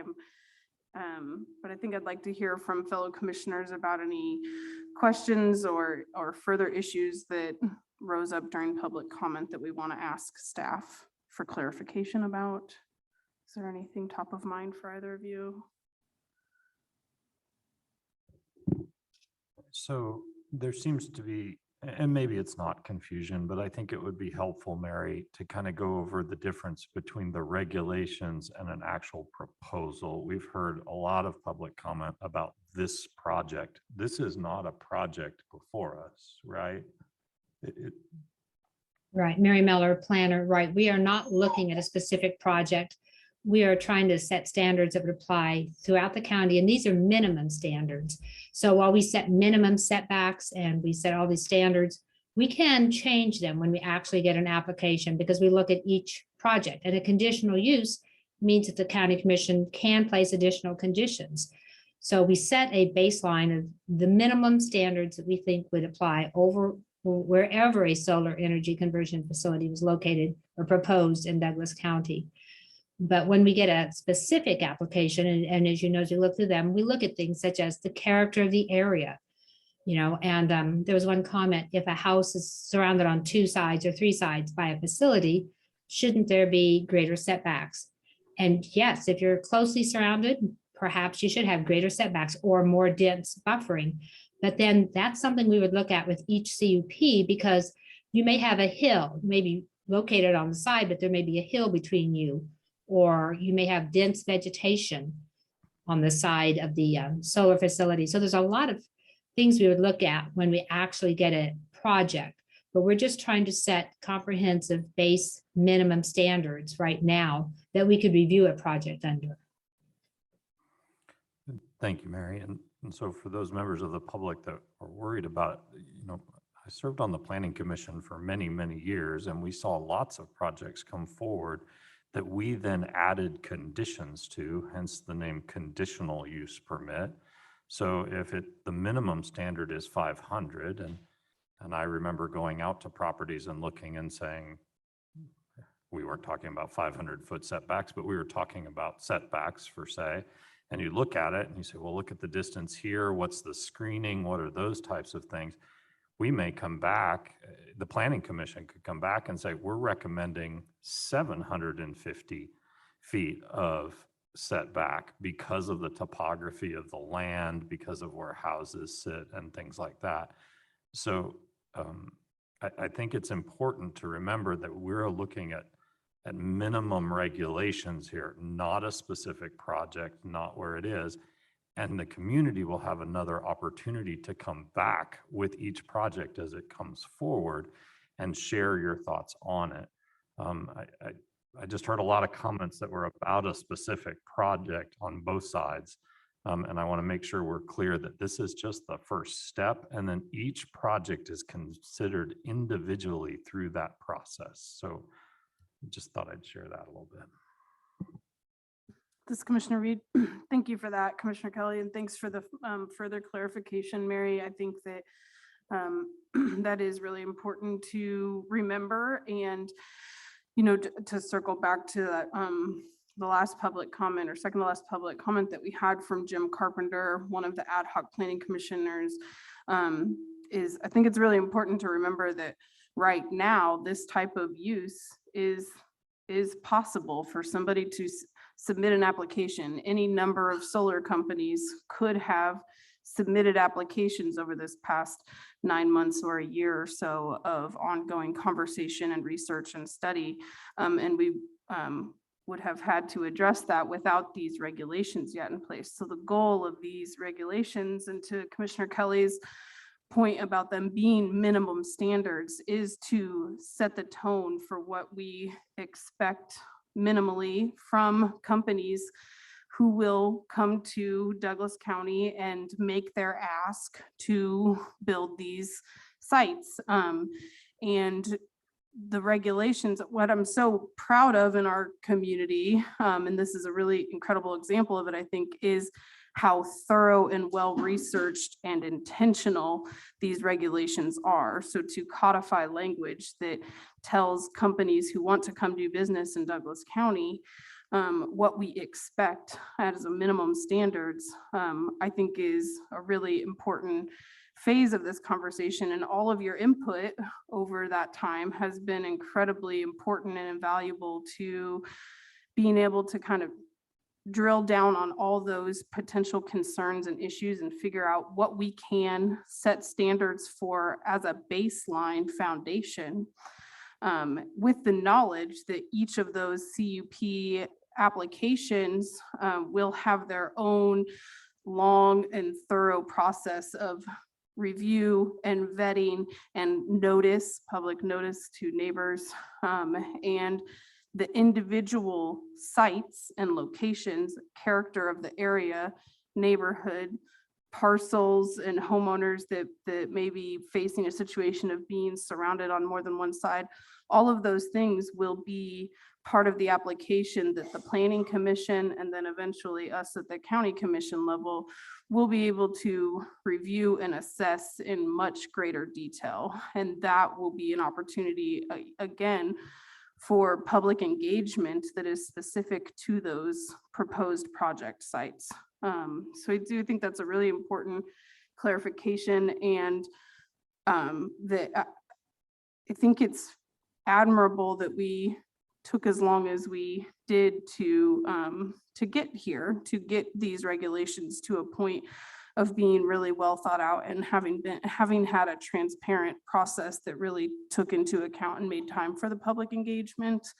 And so my hope is that that will make it easier for staff to navigate these project applications with companies as they come in, because we have set the standards up front. I did want to, I guess, also clarify a little bit. We spoke earlier about kind of the length of the CUP time and how what the length of the CUP starts on the date that a CUP is approved, and that is the standard practice for our CUPs with very little exception. Could we also speak, could staff speak to what the renewals, kind of the general practice, or some other examples of what review of renewal requests look like? Because we heard some comments kind of asking or suggesting that an auto renewal be possible. So I'm just curious if you can speak to that. Maybe Corey's or maybe another good example where you've had renewals and what that assessment looks like. Thank you. Mary Miller, planner. We don't have any auto renewals. I do know of one landfill that has an extension option where if they go for a certain amount of time and they want an extension, we wrote it as a condition that that could go directly to the Board of County Commissioners rather than them going through the whole CUP process. So they could come forward, and I forget what the time span was, but they could ask for an extension, I think a 5-year extension if they needed it. It was a 10-year approval. And so that is an option. I don't think we've ever written an automatic renewal condition. I mean, it's probably possible to do that. I know county counselor is here, but we have never done that before. But we do have the option, and we've had on a few other ones in the past where we expected they would probably want to ask for an extension. And so we made it possible for them to go directly to the county commission and ask for an extension, and rather than having to renew the whole CUP.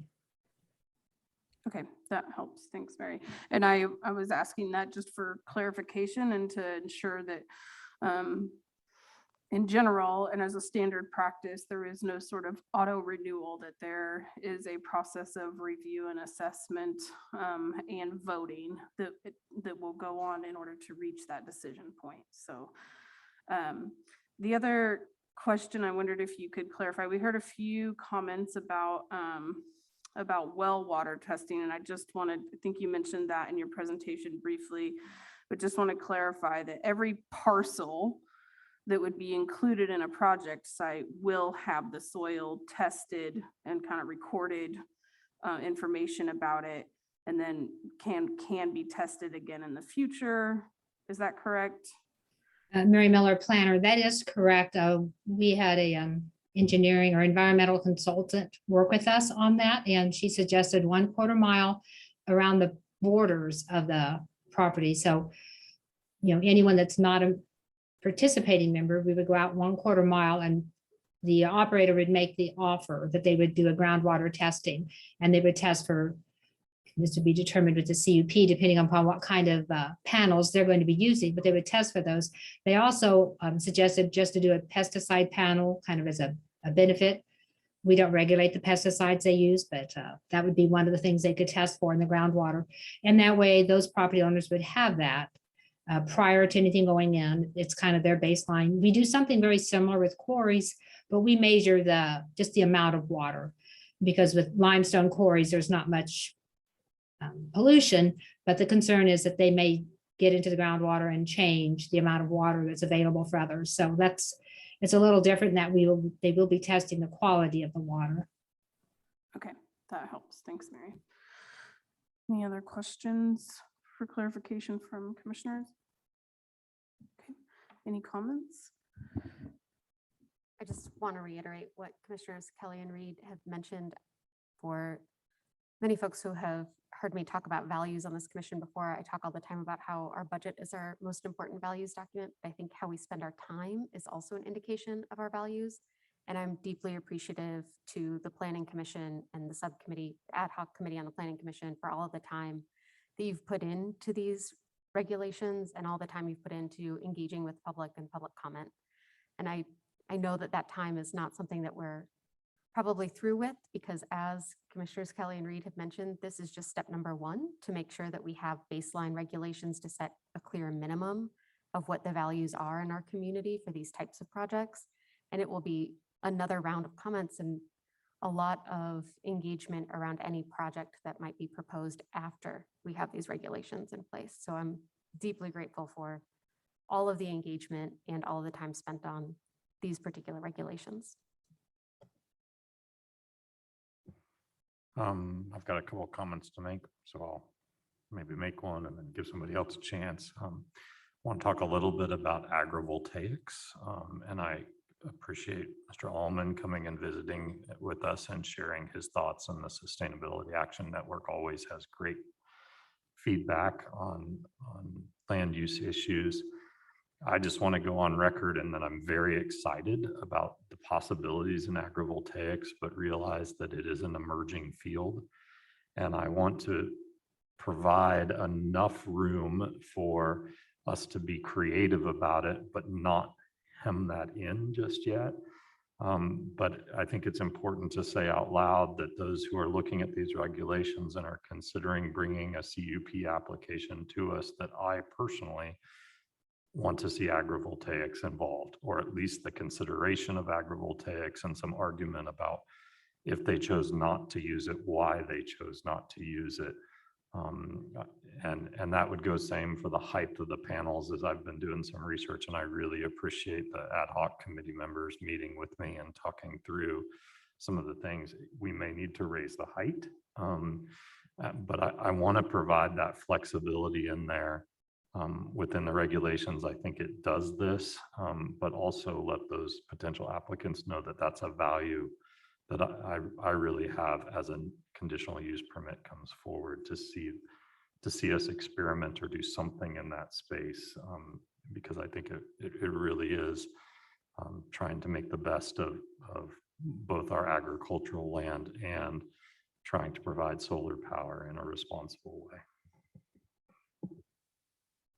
This is Commissioner Reed. I really appreciate those comments and would echo them. I am very excited about the potentials, opportunities that exist with agrovoltaics. I think that our work session a couple of weeks ago shed light on the fact that we have a lot of local resources and experts and I think potential networks that we may not even, totally know about or have tapped into between our university communities and our agricultural communities and entrepreneurial work that's going on in the county. I think there's a lot of exciting opportunities. So I understand the point that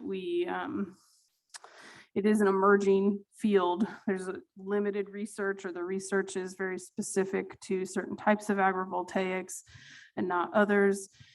So I think that we as a county have an opportunity to be engaged with some intention around some of those research opportunities and maybe piloting programs.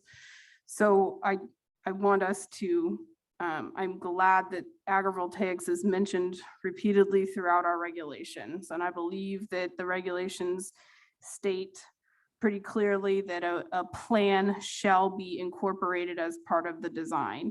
And that if it is not, that we need an explanation for that. And I also want to be very clear to companies who are interested in coming to do this work, this business in our county, understanding the values of our county and how rooted they are in open space preservation, land conservation, agricultural protection, and that we have a really robust food policy council and food systems plan, and things that we are. I think that what Douglas County does a really good job at is connecting the dots. I would like to say that I pride ourselves and kind of all of our different departments within the county and our work with community partners and figuring out how to connect the dots of different issues that are facing us in a variety of ways. And I think this is a great example of, there are a lot of issues that we are trying to address with the use and increase of renewables and solar energy. And so I do believe that we have, as a county and a community, a responsibility and duty to do our part. That's what these regulations allow for it. As we stated, you know, that use was already possible. Now we are setting the tone for how we expect that land use to look like in our county. And we want good, well, to quote Planning Commissioner Karen Willie, we want companies to bring good stories to us about the benefits that their projects can bring to our community. Because we understand that increased renewable energy production is necessary for our nation and our globe at large. And also we have a responsibility to make sure that our regulations and our land use decisions and all of the things that we are doing as a county commission have local impact and benefit for our community.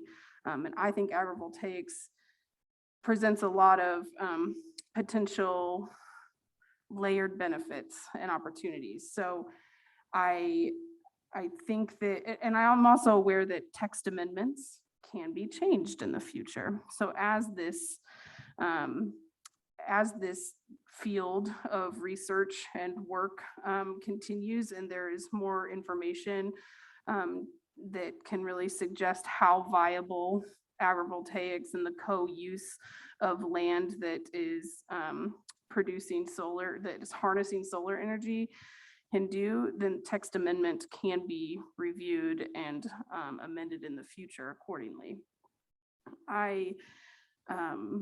And I really do appreciate the Sustainability Action Network's comments and commitment to that idea. I believe in it as well.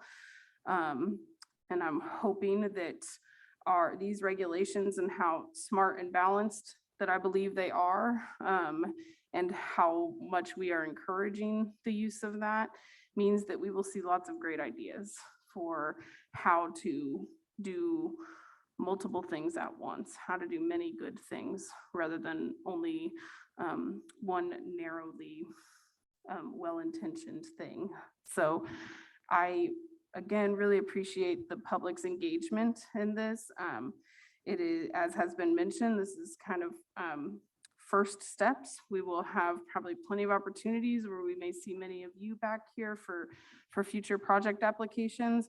And I know that I expect we'll get to meet and hear from lots of other folks around our county with other sites and other projects that will be submitted. And we get to review each of those on their merits. And I think that our Planning Commission and staff has done an excellent job of setting a baseline for that with these regulations. Any further comments or concerns around any language or specifics that we want to discuss with staff? This is Commissioner Portillo. I would just clarify that it sounds like the direction that we are going is to approve the text amendment with the technical change that was identified in the numbering, and then direct staff to bring a resolution to us at a future meeting. I am seeing nods. Yeah, I just think it's important to also, we had a couple of consistent recommendations that came to us, and I'll share my thoughts on them. One was about the 1,000 versus 2,000 acres. And I appreciate, I may be attributing this wrong, but I appreciate John sharing with us like how far that is. I drove out in that area to see what 1,000 acres was and what that felt like to me. It's huge. I don't think we really have a concept yet about how big of a project that is. At this time, I think that's a fair concession to those who want to go to 2,000. I want to say, like, maybe someday let's start with 1,000 and see what that means if we even get 1,000. I mean, that's a huge project, and I just don't know that we'll actually get one that large as I drove out there. The second one is on the 25-year. I've seen lots of CUPs over the past decade. I will say that it is uncommon for, because of all the conditions that there are on there and that our zoning and codes folks do a really good job of monitoring those, that an application that comes up for renewal usually is done pretty well and has worked well with the neighbors. I have also seen a few that have not worked well. And I feel like 25 years is a reasonable number at this time. And if it comes back and they say, we need 5 more years because of this commission will, or maybe probably 25 years from now, not this commission, but a commission will be able to look at that and say, are they acting responsibly? Have they done it? Is this a reasonable request? And we can look at it at this time. In meeting with one of the ad hoc members, they said, and I won't say which one said this, everybody seems a little unhappy, which means we're probably in a pretty good place. And I think that I understand that there's concessions that need to be made towards either sides as we work towards regulations. And the last thing I'll add is that one of the public commenters said, you know, what protections do we have? How are you protecting us? You're doing it right now when you come and you advocate and you say, this project impacts my property in this way. These regulations are impacting my property in this way. This is the most raw form of democracy. It is 2 neighbors showing up and asking another set of neighbors to make a decision on their behalf on what's the right use of land in our communities. And I think, don't stop being engaged. This isn't over in any way. We need you to stay engaged for the first application that comes, and we talk about what do we want solar power to look like, industrial level solar power to look like in Douglas County. This is just that first step. We can change it. We can talk about it. We can keep having conversations, but at least now, as one of the ad hoc members said earlier, we have a baseline for what we're trying to do, and we can work from there to find out what works best for our community. This is Commissioner Reed again. I really appreciate those comments, Commissioner Kelly, and I did want to address since we heard a few different requests or comments about the increasing both the length of the CUP and the maximum amount of acreage. I am personally not comfortable with either of those requests. I think that the 25-year CUP length in particular was a good faith compromise. Having watched the progression of that conversation in the Planning Commission and amongst staff, that was a requested length of time kind of early on from some companies, and it was it's something that we honored, and I think compared to other CUPs, that it's very reasonable and fair. And candidly, 1,000 acres makes me a little uncomfortable. It's pretty large. Thought a lot about it, and I also respect and honor that conversation was also something that there was an evolution on. And the amount of space talked about was kind of an early on conversation in particular. I think that that 1,000 acres is kind of represents a maxing out of capacity for our staff. Actually, it's capacity we arguably don't know that our staff has had to really meet before. And I have great faith and confidence in them and know that we will leverage the use of those third-party options as well to help conduct that business and those assessments. I think, it's important to me that it matters to me that the Planning Commission did as much work as they did and came to a unanimous decision to forward this to us as is. And so I think that the 1,000 acres is reasonable. Time will tell us if we see any project applications that are for that large amount of area. And as we've discussed here, each one of those will provide us the opportunity to really put specific and explicit conditions that that are going to be generated by some of the comments that we heard tonight, and the fact that we hope that community members will continue to stay engaged and pay attention as those applications come through. And we want to hear your feedback so that we can make those responsible decisions that really find a balance for all community members. So I thank you again, everybody, for coming for public comment. Any last thoughts before we talked about, we don't have a resolution in front of us. So to Commissioner Portillo's point, I think it sounds like we've reached a consensus about recommending approval of the regulations with that small technical fix around the language with 5% grading of site area. Does that feel accurate? But it sounds like we still need a motion and a vote. for that. Okay. Okay. So I will move to approve the text amendment with the technical update and numbering and direct staff to prepare a resolution for adoption. Second. All those in favor, please say aye. Aye. Aye. Great. Thank you all. Okay. Thank you, Mary and Tanya and John also for being here. We will move on to appointments. Do we have any appointments to discuss, Sarah? I don't think I have any. Okay.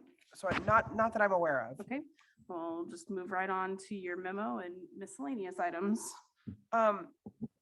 Thank you, commissioners. My weekly memo is attached. The only thing I want to point your attention to is Brooke Sauer has put in updated information related to our ARPA process and the criterion we're going to use to evaluate projects.